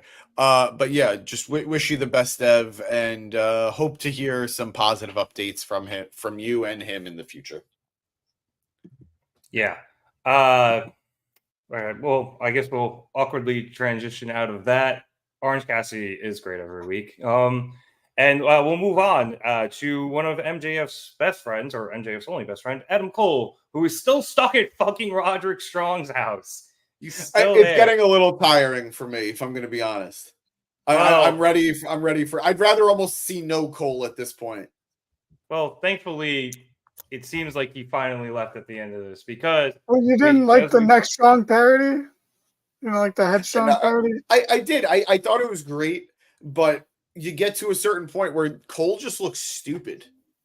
Like I get it. It's been fun. There really has been fun stuff. I think this has been the most entertaining Taven and Bennett have been since they've been in the company. And Roddy has really gotten a lot out of this, but I'm ready to move on from it. I think you know, it was a good way to keep Cole on television for a bit. I think this portion of the story is finally ending. And if Danny, I know you wanted to talk, but I'll just run it down really quick. After making Roddy hot coffee that Roddy didn't like because he doesn't like hot coffee, Roddy asked Cole to make one of his PB&J sandwiches that he used to make when they started in Ring of Honor. Cole gets excited. He makes one, but when he gives it to Roddy, Roddy spits it out because Cole didn't cut off the crusts, and Roddy doesn't like crusts, and Cole should know that he hates them. Cole finally blows up, says that he hasn't talked to MJF in weeks, what feels like weeks. He still needs surgery, and finally he left Roddy's house. Roddy then tells the Kingdom that he thinks that the only way to get his best friend back is to be nice to that scumbag. So, James, I think we're done here. I think we're moving on from this house portion. We'll see how and when we'll get Cole back on TV. I'm sure he's had the surgery by now. But, you know, I think maybe in lieu of that, in the meantime, we might be seeing Roddy try to be nice to MJF for a little while. I think it's going to be very short-lived, if anything. And I think Roddy sort of adds to my theory from before that we might actually get a multi-man match for the World Championship, because I don't necessarily see Roddy being a one-on-one contender for MJF's title. But I think if it is a multi-man match, he could weasel his way into that. I don't know anymore. I don't know where this goes. I was so certain where this story was going a few weeks ago. Now I have no idea. I don't know if we're gonna see. I don't know if we're gonna see. We literally had a broken ankle thrown into it. Oh no! But even after the broken ankle aspect of it, I thought I had an idea of where it was going, and now I'm very unsure. But that's good. Like, I don't want to be able to predict where the story is going. Sometimes I want to be able to know that they could surprise me in good ways. So I'm excited to see what comes next. I think Roddy is a good athletic foil for all of this, and he's definitely got unfinished business with MJF. And maybe they're the three that MJF chooses to back him up against Bullet Club Gold. because he doesn't want to work with Caster. And then Caster and the rest of the Acclaimed are the ones who make the save after Roddy and the Kingdom don't give a shit about him. That's possible. I think, at some point we will see the Max and Max, connection, but that might I think so too, yeah. Might be a nice little wrinkle there, Danny, to maybe delay it out a bit so that eventually when we get that, that reunion, it'll be even bigger pop.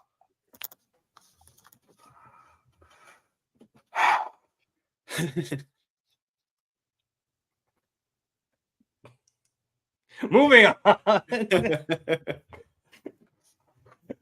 You good, Danny? Okay. Next up, we had a running out of ideas because Cole is right. I don't think so. I think they had a call an Audible, but they probably went and filmed this in a day. These vignettes, and then it gave them a few weeks to figure out what they wanted to do in terms of Cole not being there. So I'm sorry, Navarro. The Caster stalking is getting weird now. Roderick Strong has had Cole kidnapped for weeks, okay? And the cameraman is just fucking there letting it happen. And he's sending the footage to work. Meanwhile, Cole can't fucking leave. But the Caster stuff, that's getting a little weird. You know what I want to know? What is Cole doing for clothes? Like, what is he doing for underwear? He can only borrow so many shirts from Roddy, but like, is he borrowing boxers? I don't think so. I don't think they're borrowing briefs. Maybe he's getting them primed, and Wait, what? He's getting them delivered to Prime. He's getting them shipped in like every 2 days. I don't know how. He has no service or barely any, so he'd be lucky if he could get on the internet to buy some. They did kind of make like a meta joke in the middle of this one where like he said it was like, I've been here for what feels like weeks. So it almost looks like it was one day, but it might have been weeks. It was kind of funny. But Navarro, the Caster stuff, if you haven't seen it, Casper's always hitting on MJF on Twitter, and it's been going on for years. And they're finally referencing it on screen. And I think if you don't know that's been happening, then you could be a little bit confused, even though they've referenced it. So yeah, the Addams Family on Dynamite for Halloween that's a good joke. I've been seeing it going around, so I don't know if that's the original person who made that, but whoever did come up with that originally, very, very clever. Yep. Very, very cool. All right, let's move on. Next up, we had an interview with that carny piece of shit Don Callis and his family. Callis says that he delivered the worst loss in Chris Jericho's 30-year career at the hands of Powerhouse Hobbs. Before introducing Hobbs, Hobbs tells a story about why he's so pissed at Jericho. It's apparently like when he was 7, like 25 years ago, probably less. I can't do math. Yeah, Chris Jericho wouldn't sign an autograph on a solder cap. Yeah. Hobbs and his grandmother, who raised him, went to a show, and he was sitting front row, and he thought he would get to meet Jericho. And when he did, he told the two of them to sit down and shut up. So he's harbored this hatred for Jericho for all of these years, and he finally got to take it out on him by hitting all of those spine busters. Callis hops back in and says that they've been undefeated in the 4 months they've been together as a family, except for that loss where that loser Kyle Fletcher screwed them after he had to replace a scab. Very relevant. But he had to replace the injured Sammy Guevara. Fletcher, who has a match with Jericho right after this, comes down to defend himself, saying the only reason that he joined the team in the first place was because Will Ospreay called him and said that Dom was begging him for help, so he joined as a favor. He might have been the weak link last week. That was a tough one. But now he's going to prove that he can defeat Omega one-on-one and without anybody's help. Callis is impressed by the balls on Fletcher, which is a funny sentence.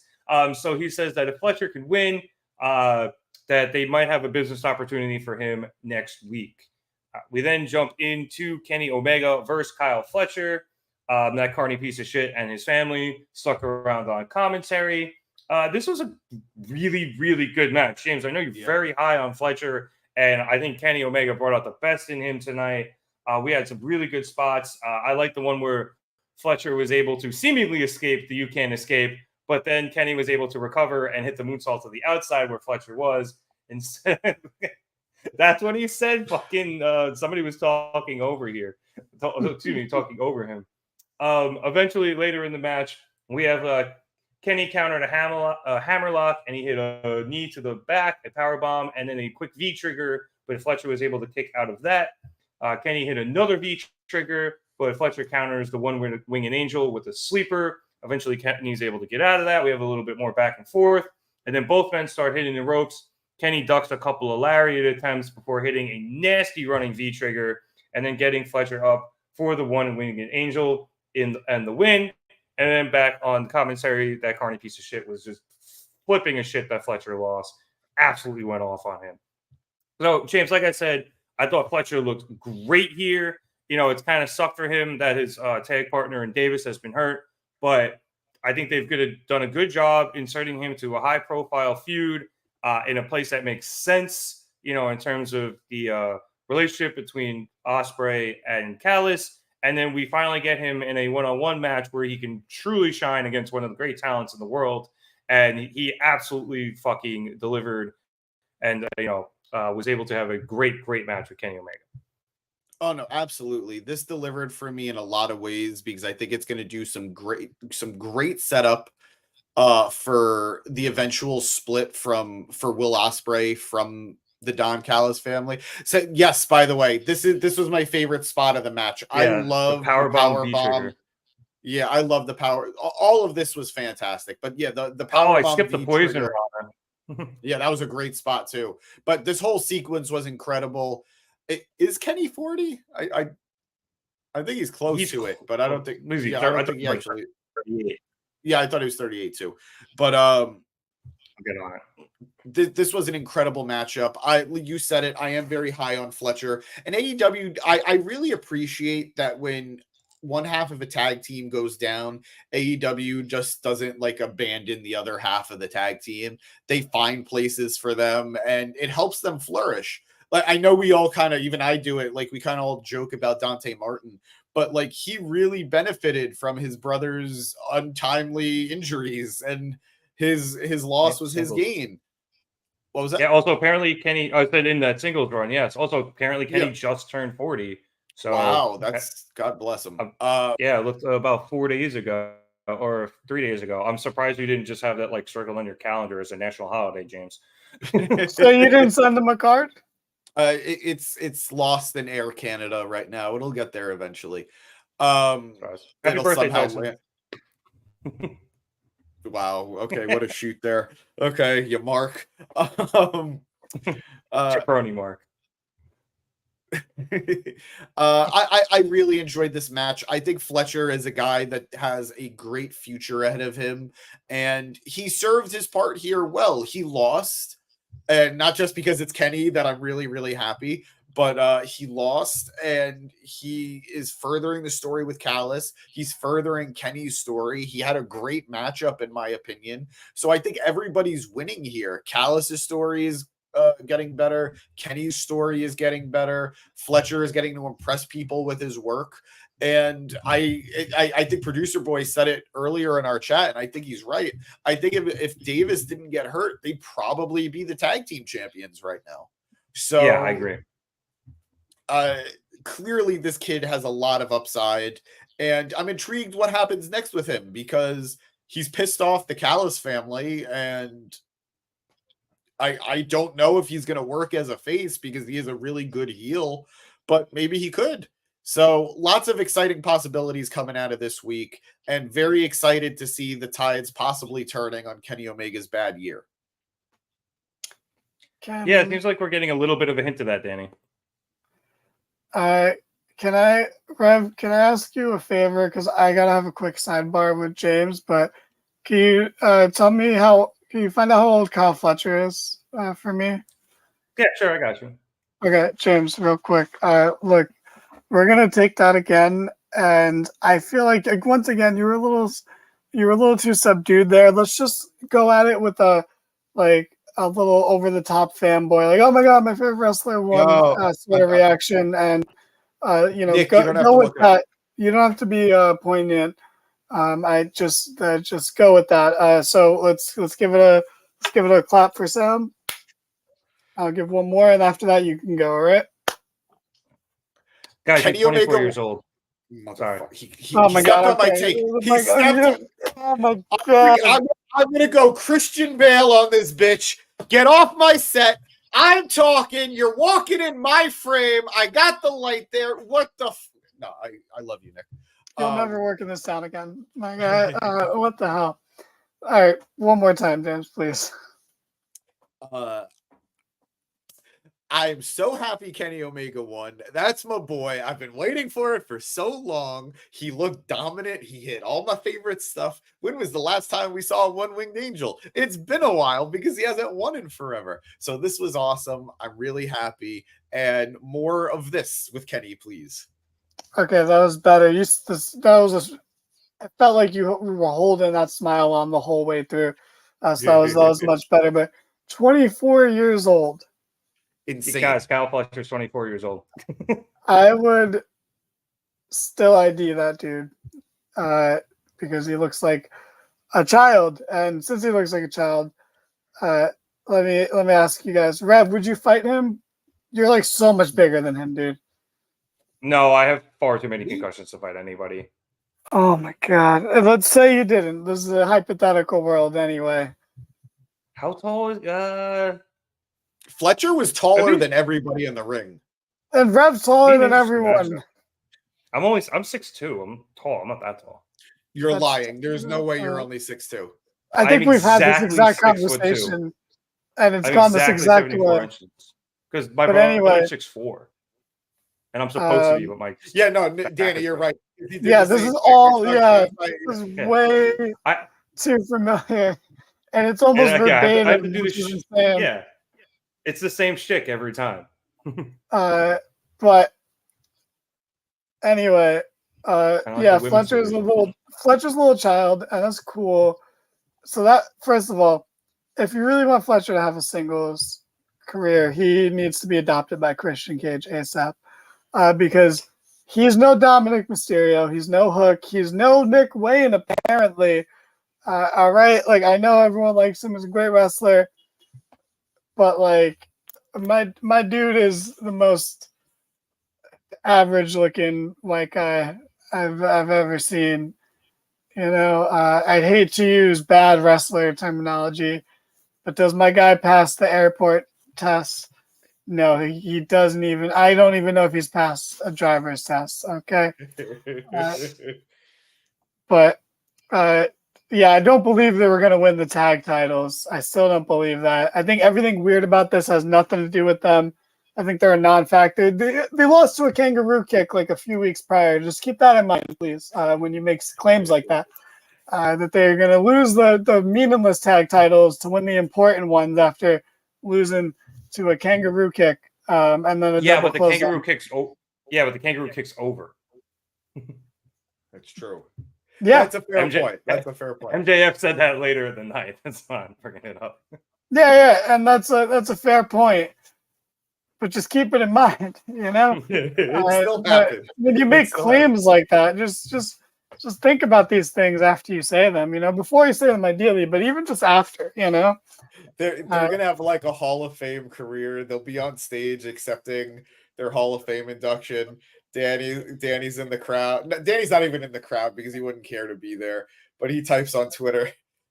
I'm never going on Twitter. Danny doesn't go. I'd more likely be there than write this on Twitter. Fair point. Danny's on Instagram. Anyway. No, Danny's on Threads saying you still lost to the kangaroo kick. Put it on the on their stone. I would probably he probably still look like a child, so I'd probably say something about that. He is a child. He's 24. Insane. It's crazy though that the 24-year-old went out and had this match. Like, it's funny too. Like, you know, it's just a regular Dynamite, and they go out there and just put this on, and it was great. It was absolutely great. Oh, that's why I love AEW, because you get shit like this. Yeah, I was gonna say that sounds like what you would get on a regular Dynamite. This doesn't. No offense, in all seriousness, this wouldn't deserve to be on a not regular Dynamite. This isn't like special worthy or pay-per-view worthy. There's just no, not at all. But the quality of the Yeah. match may have been like, you know, in terms of what happened in the ring, but the matchup itself, you know, like on paper, yeah, no, I agree with you. At least not yet. not ever, but it's fine. Yeah, Not you everything know. has to be a pay-per-view match. Yeah. You never know. All right. Before we get too bogged down in this, let's move on. We had a Danhausen vignette. This is all I care about on the show. This was great. For you. We don't talk about Danhausen here anymore. Oh, I miss Danhausen. Danhausen. I saw him at Comic-Con. I bumped Give into him him and Brody. $500, and maybe he'll. I bumped into him and Brody King at Comic-Con, and I only said hello to Brody King. Oh, you didn't want to get cursed by Danhausen? I've met Danhausen before, but he didn't react that well to Wednesday. So I was like, fair. you know, that's my kid. You got to be cool, dude. You brought your kid to Comic-Con? Not New York Comic-Con. Not New York Comic-Con. Another Comic-Con. She's Allie's support dog. So like a service dog. Yeah, she's what am I saying? Yeah. Okay, so, sorry, I didn't know that. That's no, you're good. That's more understandable. Yeah, so she was working, but he just didn't react all that well. Like he didn't react negatively. He didn't react like positively. So I'm like, I don't trust you, dude. I'm trying to remember the song. Jedi. Yeah, I'm trying to remember the song this vignette was set through, but it was Danhausen on like a small, like old school transistor black and white TV. And it wasn't even him, it was just his face like spinning in circles, singing with the subtitles for the song. He's coming back. I'm excited. But that was very quick. So let's quickly again move on to another quick segment, which was, you guys don't. Lance Archer versus we all, like as a pod. You're on Team Mark It Down, Nick. Sorry. Lance Archer versus Barrett Brown in a squash match. Look, I'm not entirely sure why Archer was on the card other than, you know, have his homecoming. Maybe they could do something to him with the future. But this was like under a minute, James. And outside of, you know, his return, this was just kind of there so he can get a pop at home, I think. I haven't done this all episode, but I'm going to interrupt James just to tell you, Rev, we don't need to talk about this segment. We can just move on to the next thing. I just wanted to know because James said in the chat he was happy to see Archer back, and I was wondering if James thought they might use him in the future for anything. He's a lovable oaf. He's happy for everyone. The guy he's an emotional creature who just enjoys seeing other people be happy. It's his best and worst quality, and that's all there is to it. I think Archer could have a role, but I don't expect it. If he's just somebody's heavy, I think that's fine. He like the biggest thing he'll have in his AEW run is that he was one of the few people to cleanly beat Jon Moxley, and I think that's fine. Like he won the IWGP US title on AEW Dynamite. That's a huge thing to say, and you know what? He could hang his hat on that. From there, if he wants to be the Jake Hager to somebody's Chris Jericho, why not? But other than that, good for him. I'm glad he had a match. Yeah, I think, and that's like all I figured he'd probably end up doing anyway, or you know, continue what he was doing last time he was in AEW, just you know, putting people over in like really, you know, big matches and stuff like that. Big as in like heavy hitting, not big as big. All right, after this we had a quick video package from Swerve Strickland and Prince Nana. They've got the remix of Swerve's theme coming out on Friday, so they should be celebrating. Nana's celebrating. Swerve's not. He's pissed because he's not the TNT champ because Adam Page cost him against Bryan Danielson. And he tells Hangman that it's not always Hangman that will be paying for the consequences of his actions. So, not so subtle threat. We now come to an in-ring promo from Sting. And, you know, I think a lot of people kind of guessed this was something to do with his retirement. They were right. Sting starts by taking us down memory road, naming some of the great wrestlers that he traveled, you know, up and down the road with, singling out Ric Flair as the most important man who initially put him on the map, you know, giving him a very, you know, initially a very great match and then a very big win. Yes, Sting did mention Hulk Hogan and he got booed. I did think Sting played that perfectly, though.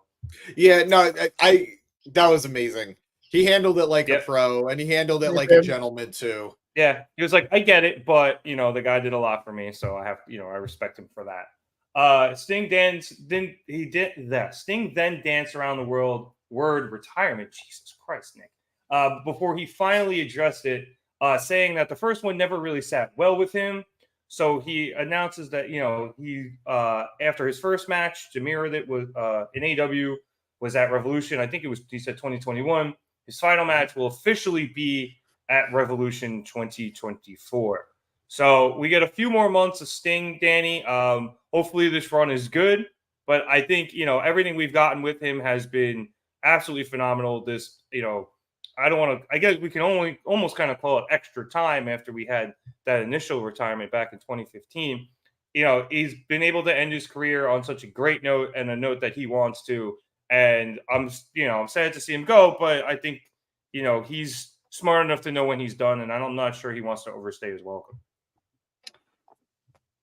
Overstay his welcome, I think, is a very Borderline interesting. impossible. Yeah, it is, but it's an interesting phrase, and I do think that is a factor in it because I do think he has loved his time, but he knows that it's not all about him. He can only do it for so much longer, and he's just enjoying what he can do while he still can do it.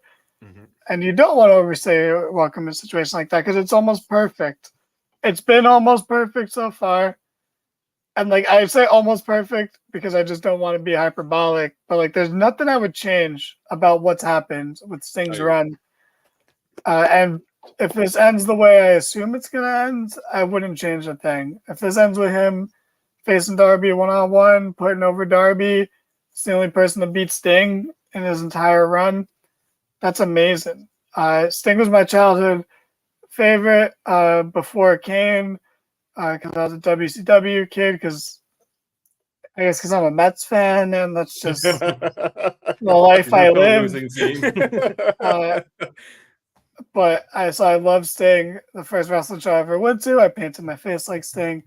I would pay for that picture. I would pay for that picture.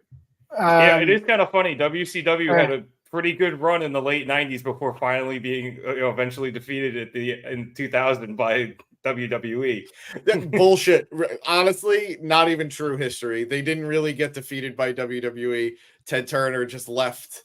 No, I know, but I was trying to draw the parallel to the Mets in the late '90s. No, I know, I know. Which makes WWE the Yankees and the evil empire, which they are. Yeah, I mean, no, it makes sense. James loves the Yankees. He loves John Cena. He loves Roman Reigns. He loves all the guys that are just the poster boys for these fucking evil things. But anyway, to get back on track, because I am trying to be genuine about Sting because I love Sting. I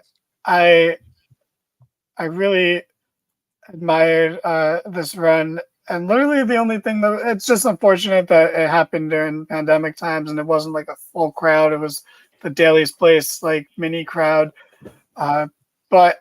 And then the first match was cinematic, which I actually enjoyed that one. I'm not going to lie. I did enjoy that particular cinematic match. They hadn't overstayed their welcome, funny enough, at that point.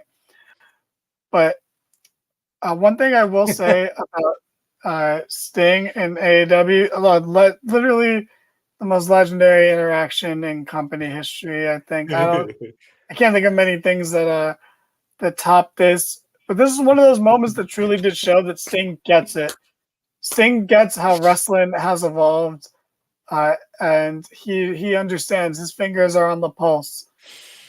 He's not out of touch because he immediately understood how fucking cool Orange Cassidy was. And the guy just has proven, if anything, that he truly has stayed with the times and understands wrestling. But one of the things I wanted to say about Sting as a legend coming in, he was an example of two things that as much as everyone loves to criticize AEW now, and sometimes rightfully so, they've always done right by legends. Yes. They've done a great job of legends coming in. But they've also handled legends properly and change the perception of how Legends should be handled again, or at least change it back. Because I think Producer we boy, went. change that shit. There you Oh go. my god! Yeah, you calm can't down. read it. What are you reading? You know what it says. You. Fuck! No, you really threw me off. Thanks a lot, producer boy. We all got used to Legends kind of just coming in and losing, and we expect them to put people over. But then it ruins the mystique, and we get mad when they win, and we throw a tantrum, and there's like a lose-lose situation. But just watching Sting, who literally has never lost in AEW, no one brings that up. I bring it up more than anyone, because no one's mad about it. Everyone enjoys it, and they show that it is important for Legends to win, but they have to lose. The problem is, like, we were tainted by like people like Hogan, and how he fucked over Shawn Michaels, how he didn't put over Randy Orton when he should have, and like situations like that. And then that went on for like a decade of like just misjudged Legend spots. Goldberg beating the Fiend and all that stuff. But if Goldberg didn't win against Brock Lesnar, like if he came in and lost that first match, that fucking sucked. Yeah, that's true. And we need that, so we get those moments when someone beats the Legend. It's that much more important, because it's like, not only saying this person was great back in the day, you're saying they still got it, and then this person beats them. That makes that person that much more special. That's why, and James, this one's just for you, man. So everyone else can stop paying attention right now. But John Cena should have been winning matches. He should have beat Austin Theory. He shouldn't have lost so many of his last pay-per-view matches, like, because it's meaningless now. Like, the Theory win proves that sometimes Legends do need to win. Because it becomes meaningless, and if it's not done well, it's just it didn't matter. Like, sure, he can always say it, but Miz can always say main event of WrestleMania, and that was literally the worst one that we've watched as like adults, I guess you can say. So I think Sting has been a great example of just how Legends should be treated and booked properly. And this is, again, assuming that everything's going to end perfectly, because it's gone perfectly so far. So, what can go wrong? Sting hasn't beaten anybody he shouldn't have beaten, and it hasn't been singles matches. It's always been with Darby or other people. So it's not like it's unbelievable. So I think, James, Danny makes great points in terms of how Sting has been handled. And I think we will continue to see that as he heads towards his retirement in 2024. And to your point, Rev, those wins were really for Darby. Yes. They weren't ever for Sting. It wasn't Sting going over these people. It was Darby. Even when Sting might have been getting the pin or the win for the team, these were Darby's feuds. And it's also a lot too. Darby, when Sting is getting the pin, Darby's doing some crazy shit on the outside to make sure that pin. Absolutely. So Darby's killing himself again. I think Danny nailed it with how they treated Sting and how Sting worked for it too. Like, it wasn't just look at this old guy that they're like bringing out. He did more in this. He did things in this run I don't think I've ever seen him do in any other run. Whether it's like jump off the balconies. Yeah. So I'm eternally grateful for this run from Sting, and I'm just happy that, like, we saw the tweets from it that producer boy put up. We heard Sting himself say it. The 2015 retirement never felt right. It didn't. Like, we were under the assumption he had to retire because he couldn't go anymore, thanks to Seth Rollins, and specifically Seth Rollins and no one else. But no, apparently he could go, and I'm happy that he had this opportunity to do so. So good for Sting. I wish him the best last mini run of this run going into Revolution 2024. And I do want to say, like, I agree with Eric here. They made it very clear that his last match will be at Revolution. That doesn't mean Sting is necessarily going to go away.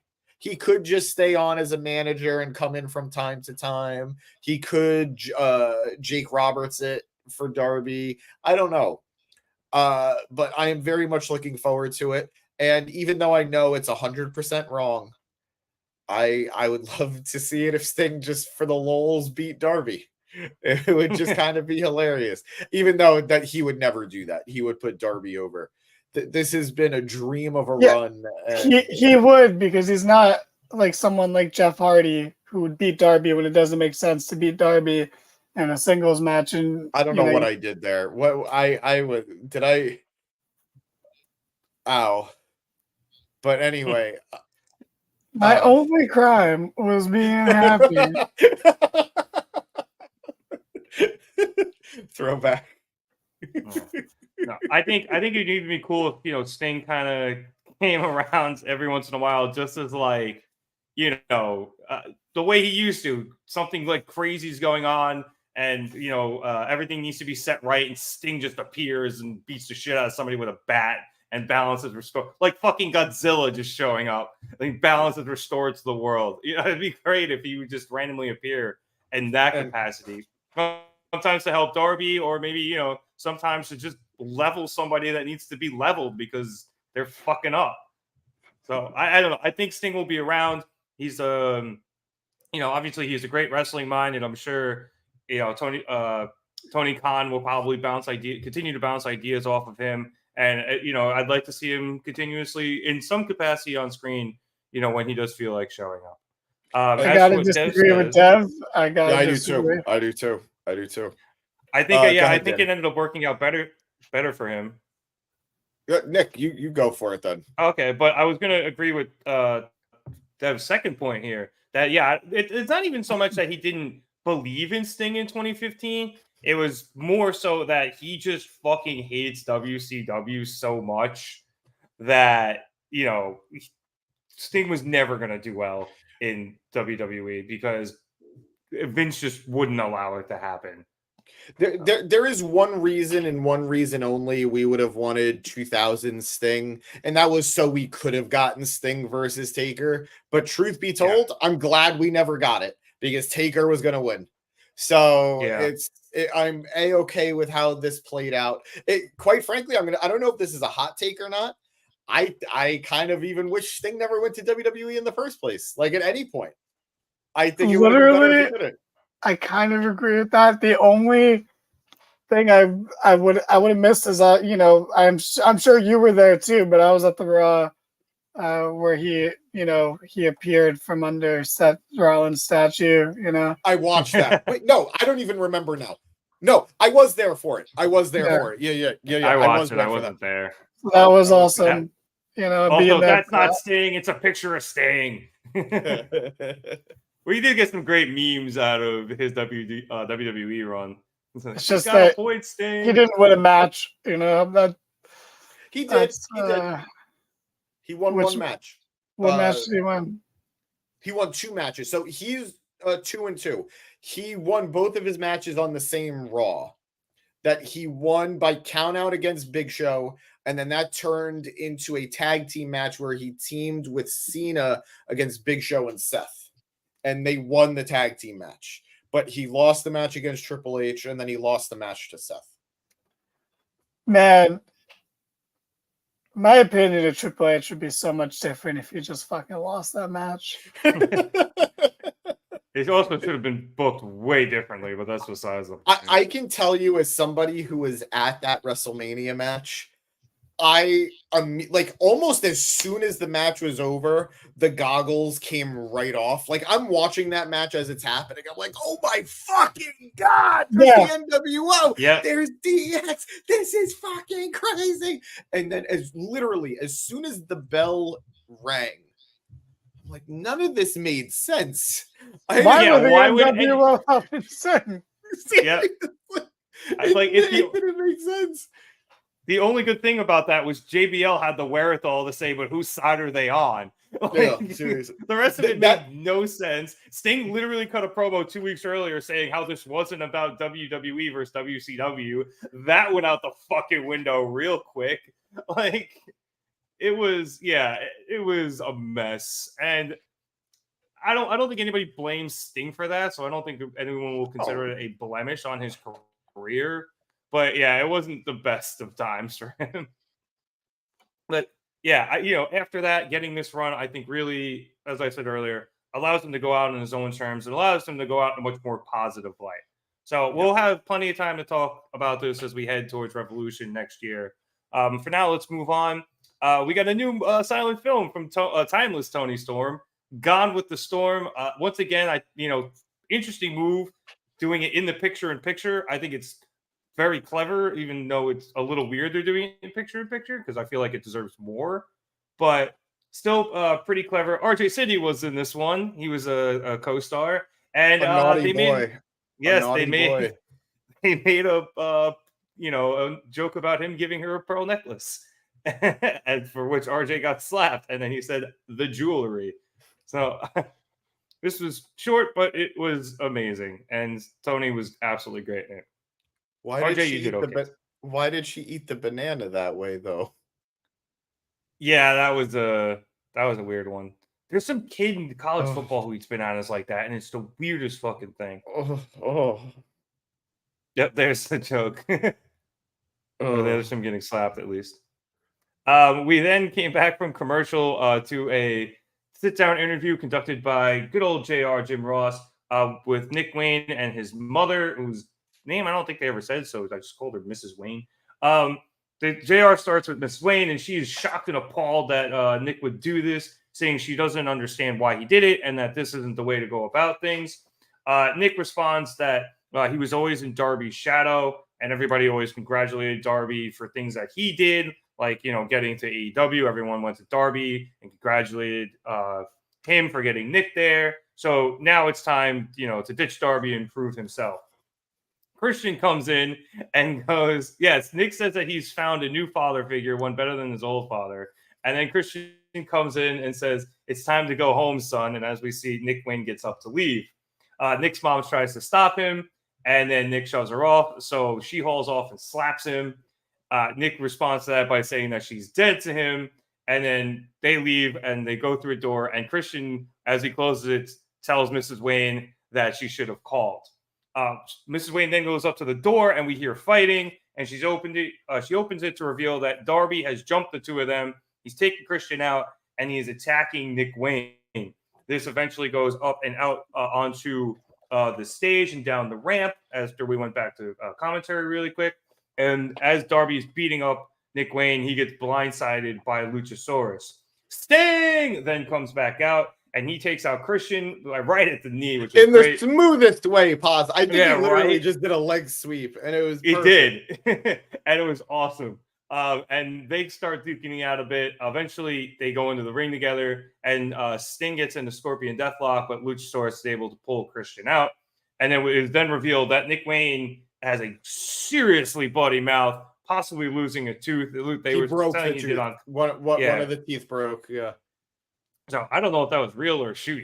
That was dark blood, so it might have been real, but it was a pretty ugly scene. Either way, Danny, what an amazing interview, and I think both Wayne and Christian absolutely killed it. This was really good. Like, Nick Wayne is really leaning into this because he looks like such an insufferable bastard.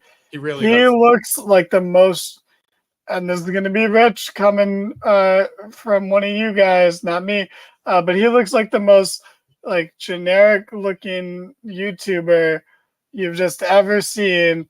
Like he or TikToker even, like he just looks like one of those people. He looks like someone who points while the actual like content that someone else made is playing above him or below him.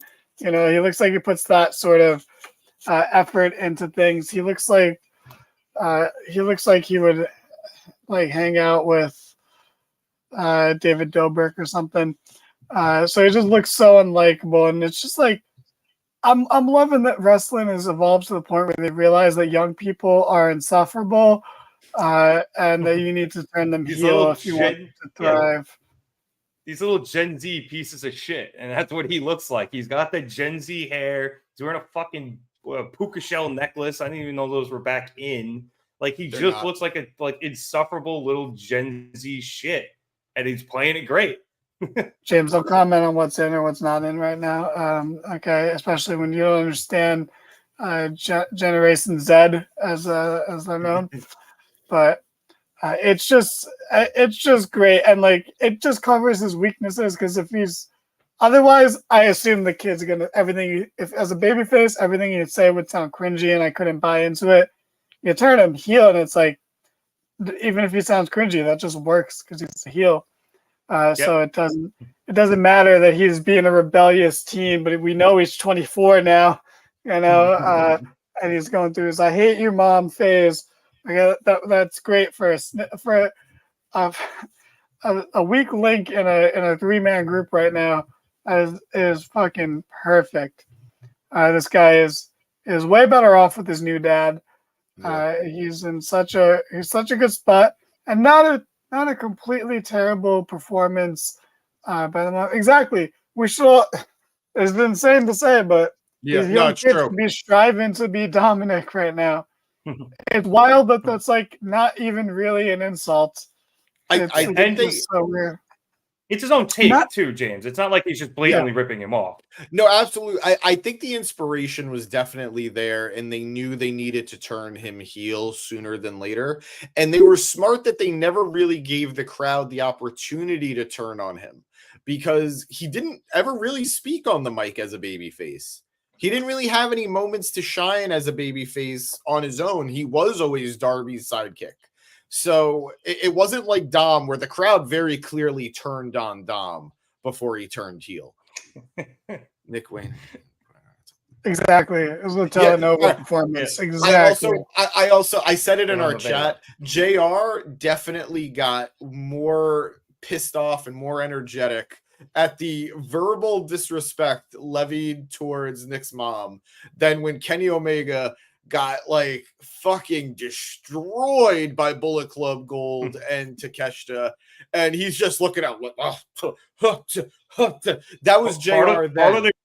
JR's like part of the job when Kenny gets seriously. But here, I mean, dude, that's someone's mom. Dude, that's like you're not gonna disrespect someone's mother like that, especially your own mother. It's not a dad. You can't just disrespect a mom like they're a dad. Okay, it's two fucking huge different things.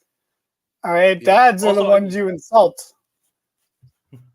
Also, like, look at Nick here. Like, he's so impatient. Like, he's not caring. He bounces his leg because he's so impatient. He's doing a lot of hand motions. Yeah. You're just making fun of somebody with ADHD, Nick. It's not a good look. Nick Wayne's mom. I do. Do you know how often my legs bounce? It's true. It's true. Like that. There's no one to blame but themselves. Okay, the child's never wrong for walking away from the parents. It's always the parents' fault. All right, you gotta pick a side here because you were defending moms a minute ago, and now it's always the parents' fault. It's always the parents' fault. Okay, have you not seen the Jimmy Neutron movie? Okay, Jimmy Neutron, Boy Genius. Okay. Yes, I did. Great movie. Okay, we have a super group of female singers named after that movie, essentially, and Phoebe Bridgers, Julian Baker, and Lucy Dux, and Boy Genius. Boy Genius. Okay, yeah, Boy Genius. That's a thing. That's crazy. Anyway, fun segment. Also, and go ahead. Producer boy just being very horny with the tweets right now. I mean, admittedly, they're giving us lots of reasons to be. Wayne's trembling like his Ritalin has a. Exactly. I mean, look, I'm someone who does that leg bounce thing all the time. I literally have to stop myself from doing it during the podcast so my fucking table doesn't shake and then my camera doesn't shake. But he was doing it on purpose there. It made him look so frustrated, so annoyed to be there. I think it's just another good touch of just how much he didn't care about being there. Can I ask you guys a question? And I'm being 100% honest because I wasn't fully paying attention. Does Nick Wayne have an accent? You just did. I just did what? He probably has you just asked a question. He probably has a bit of a Seattle accent. I don't really know what those sound like, but I imagine, considering he grew up there, he probably has. He sounds like an angry 16-year-old. No, that wasn't me. Oh, somebody keeps putting it back up. Okay. Yeah. All right. Bonk, bonk, bonk. She's a All lovely right, lady. She's a lovely lady. But yeah, no, I thought this was a good Respectfully. segment, and I really hope if Nick Wayne is smart, he doesn't get that tooth fixed for a long time. Yeah, that would be. If he's brilliant. smart, he just runs looking like I don't know, a little rascal with that tooth. And I think this might be a blessing in disguise for him. And yeah, No, you know what you do? the- Because he's only 18, he's still on his mom's insurance, and then just have him be like, my mom won't like pay, go to the insurance company that get my tooth fixed, so I can't That's get really it funny, fixed. actually. And then That's if you actually want, really you funny. can have Christian step 24. up and be the father. Wait, what? No, isn't Nick Wayne? Nick Wayne's only No, 18. Kyle Fletcher's 24. He's 18. Oh, sorry, they look exactly alike. I forgot. But either way, I Damn think Gen that Z last kids. play 25 anyway, so it still would work regardless. Yeah, exactly. But especially because he's 18, I think it's better. And then if you want, you can have Christian be like, "I'll step up. I have the insurance for you," and prove that he's the true father that Nick Wayne never all right, had. legit. How funny would it be if they actually put a blue dot over Nick Wayne's face until he gets the tooth fixed? Oh, that would be so good. Oh, please do it. Please. That's funny. Oh god. If producer boy, if you clip anything, clip this. Tony Khan, please put a blue dot over Nick Wayne's face until his tooth gets fixed. Go full circle with it, please. I mean, the shots he's been taking at WWE, you might as well go for it. Right. Christian can hire Britt Baker to be the group's personal dentist. No, I'd rather see Dr. Isaac yank him.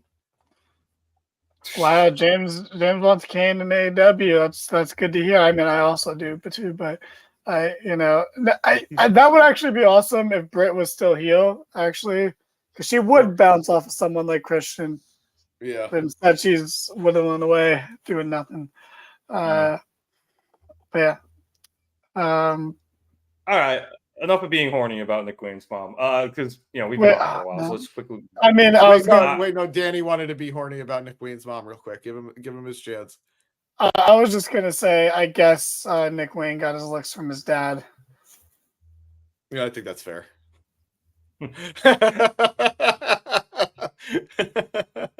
Nice pull. Yeah, I loved it. I watched this like 2 weeks ago.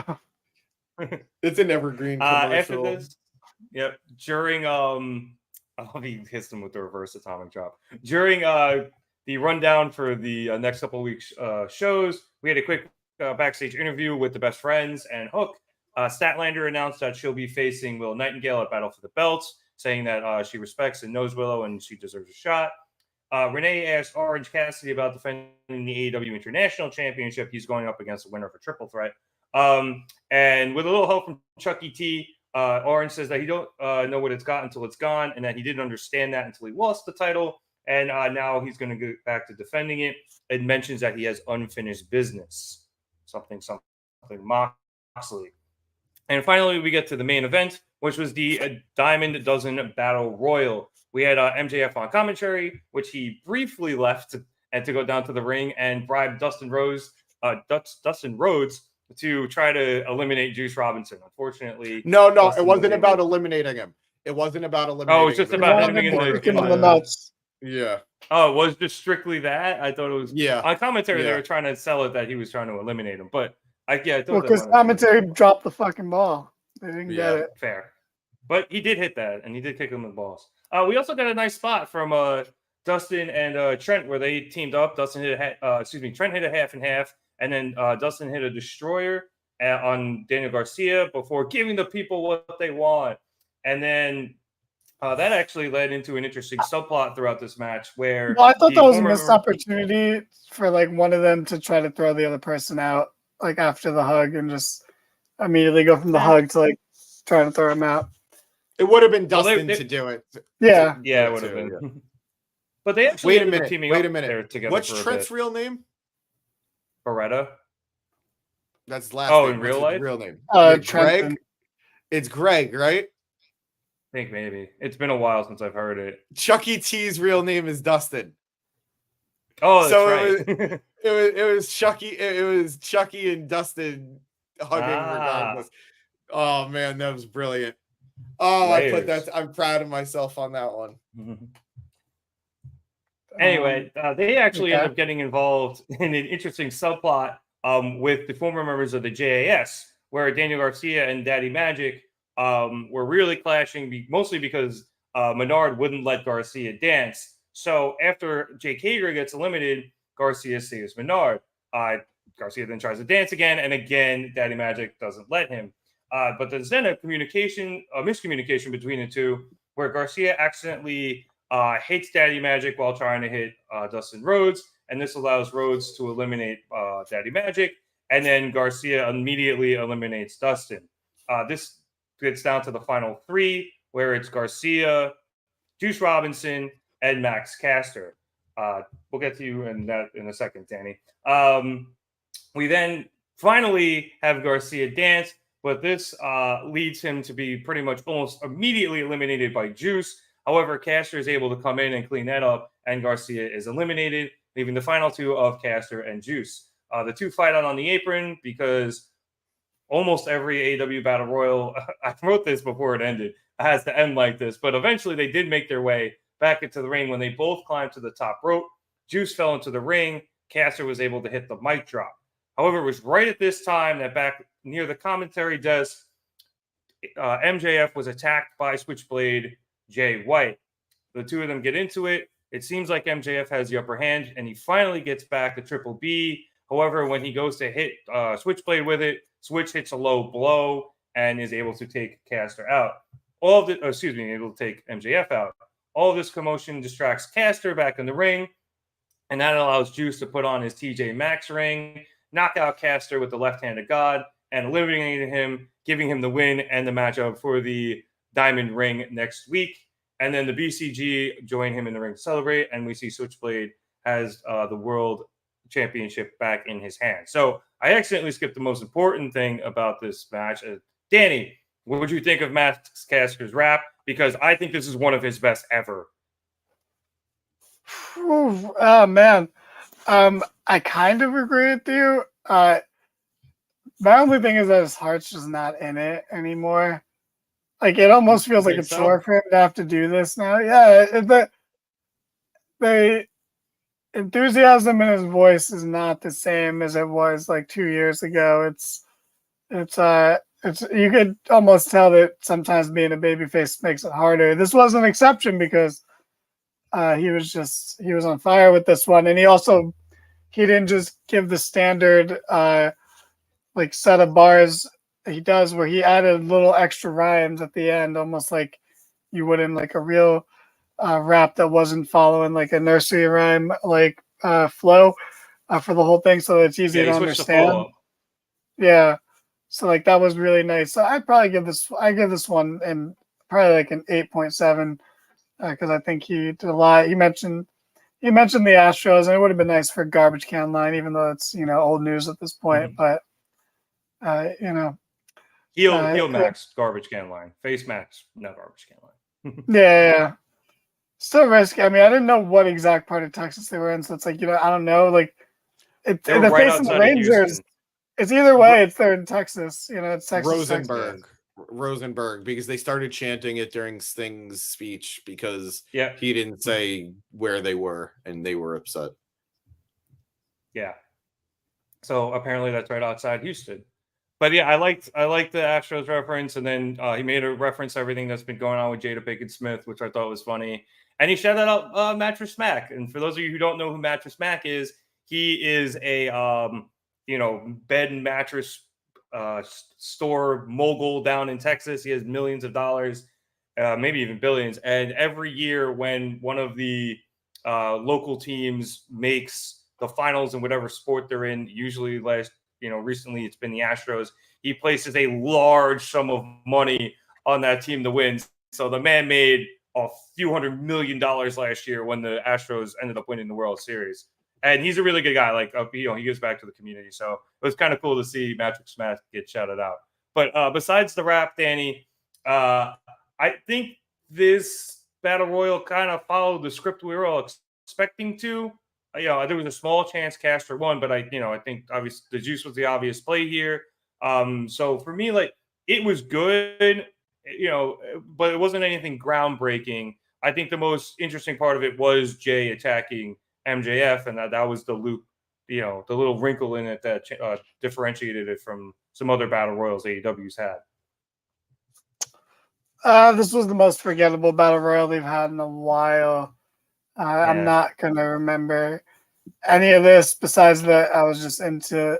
It was a nice that the final three was different.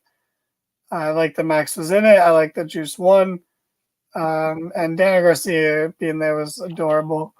And that's pretty much all there is to it. It kind of it was a lot thinner of a field than normal for this. But anyway, there's not much to it. The right person won. But unfortunately, there's not too much to really say about it. Besides that, Juice is fantastic and so great. Yeah, I mean, everyone I thought played their parts well. Like I said, I enjoyed the subplot with the former members of the JAS, but I enjoyed the stuff with Trent and Dustin as well. But outside of that, like, you didn't have anything too crazy. It hit all the notes. But yeah, James, I guess forgettable is kind of the word. Let me just say real quick, there's a bad nitpick tweet because he only entered the match because Max rejected him multiple times. I agree. So he had motivation. His character motivation was set up and made sense, in wrestling logic, because it's wrestling. So you got to give that little bit of course, they would settle any and everything with a fight sort of logic to it. So it's a bad nitpick. You're a loser. Moving on. It was a match. Producer Boy actually said it pretty well in our private chat that it's kind of just, we knew Juice was gonna win. Like, I would have loved to see Max win because I think it could have really been an interesting dynamic moving into next week, as opposed to this was the expected dynamic going into next week, which is still going to be good because MJF is going to get his chance at revenge on Juice. But I think they could have gotten a little more creative with it to still get to the same result, which will be MJF and the Acclaimed versus Bullet Club Gold. But I will say, I don't know how I want next week to go for the Diamond Ring, because I feel like the Diamond Ring is a little played out at this point. I feel like last year would have been the right year to get rid of it, considering MJF won the world title, or even if not get rid of it, have somebody else win it to fuck with him. That way he didn't have everything all at once. But I don't know. Like, if he loses it to Juice now, it's gone. Guess because they're gonna pawn it. They said they're gonna pawn it off. So if you actually want to get rid of it, now is the time. Yeah. So I don't know. It'll be interesting to see how next week plays out. And if they do pawn it, MJF could just buy it. He's rich. That would be really funny. It would if be. They pawned it and MJF just bought it back and ended up beating Jay with it. That would be really funny. I mean, he's got 4 other rings because they've established or 3 other rings. This isn't the same ring that you win every year. You get a different ring every year you win. It has gotten bigger and gaudier, like most championship rings have over the last few years. I was pleasantly surprised they didn't pull the trigger on the MJF Acclaim thing here, because I thought there was a chance that after the match, Caster was going to get jumped, and then the Acclaimed were going to come down and try to help and be outnumbered, and then MJF would be forced to join them. I think that's next week. Yeah, but either way, I was kind of glad they didn't do it here. I don't know when they're going to do it. We brought up the possibility, I think you did, James, that maybe Roddy and the Kingdom help instead initially. But, either way, I was pleasantly surprised that they didn't do it here, because I think it needs a little more, teasing, a little more playing out to help build to the pop for when they finally, come together and start teaming up. So smart move here, I think, by Tony Khan, because I think so too. The anticipation was there, but didn't get what I wanted just yet, and I think that's a smart move here. All right, so that was Dynamite. James, I think we mentioned earlier that this was a very good Dynamite, very smooth. I did like there was a bit of a through thread with MJF through most of it. Yes. And like you said, a little more promos than matches, but the matches that we had for the most part were very, very good. Yeah, no, like I stand by what I said earlier in the show. I think this was a very well-balanced Dynamite. I got Yes, a that little was bit of great. everything, and I think they moved everything forward in very satisfying ways. Kenny Omega got a win. We got a main event for next week. Kenny Omega got a win. It was exciting to see Nick Wayne's mom. Kenny Omega got a win. And yeah, I'm just great V-trigger. Let me see it. Let me see it. Super V-trigger. Oh, God. He's so goddamn good. Yes, that led to the one-winged angel on the dub. That was filthy. So good. The fucking kid turned himself inside out. It was great. Great stuff and great opener too. I know it kind of got forgotten because of how everything else played out in the night, but I really did think it was a good opener between Jay White and Penta. Yeah, I think we had 3 good singles matches, and we had the squash matches. They were what they were. I thought all of the promo segments were, good to great. And yeah, maybe the Diamond Royal, the Diamond Battle Royal wasn't, the most memorable match, but it did its job. And like you said, it sets up the main event for next week. Danny, yeah. I know you're getting a little tired. This is hilariously one of our longest Dynamite reviews, but do you have any final thoughts before we get out of here?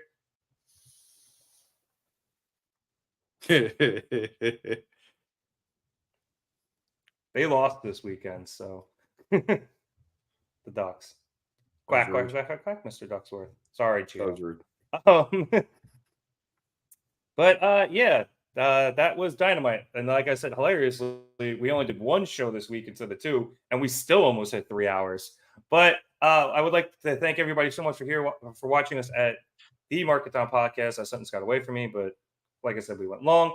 Please be sure to like and subscribe. Despite the fact I sometimes stumble over sentences, we do a decent job here, and we have a lot of fun. So if you would like to subscribe, please do. You'll catch us here every Wednesday for Dynamite. We sometimes have Danny's Raw Fast Tours on Monday when Raw is good. We have the Gym Pack Zone on Thursdays, and we'll be hanging out here after pay-per-views and other big shows. You can also follow us on all of our social media platforms, Twitter, Facebook, Instagram, and TikTok. Check us out over on Instagram. Danny does great work with the memes over there, as does James. I say that every week. And for pay-per-views and stuff, I'm usually on Twitter live tweeting. We have some engagement with polls and stuff over there too. So be sure to follow us on that stuff.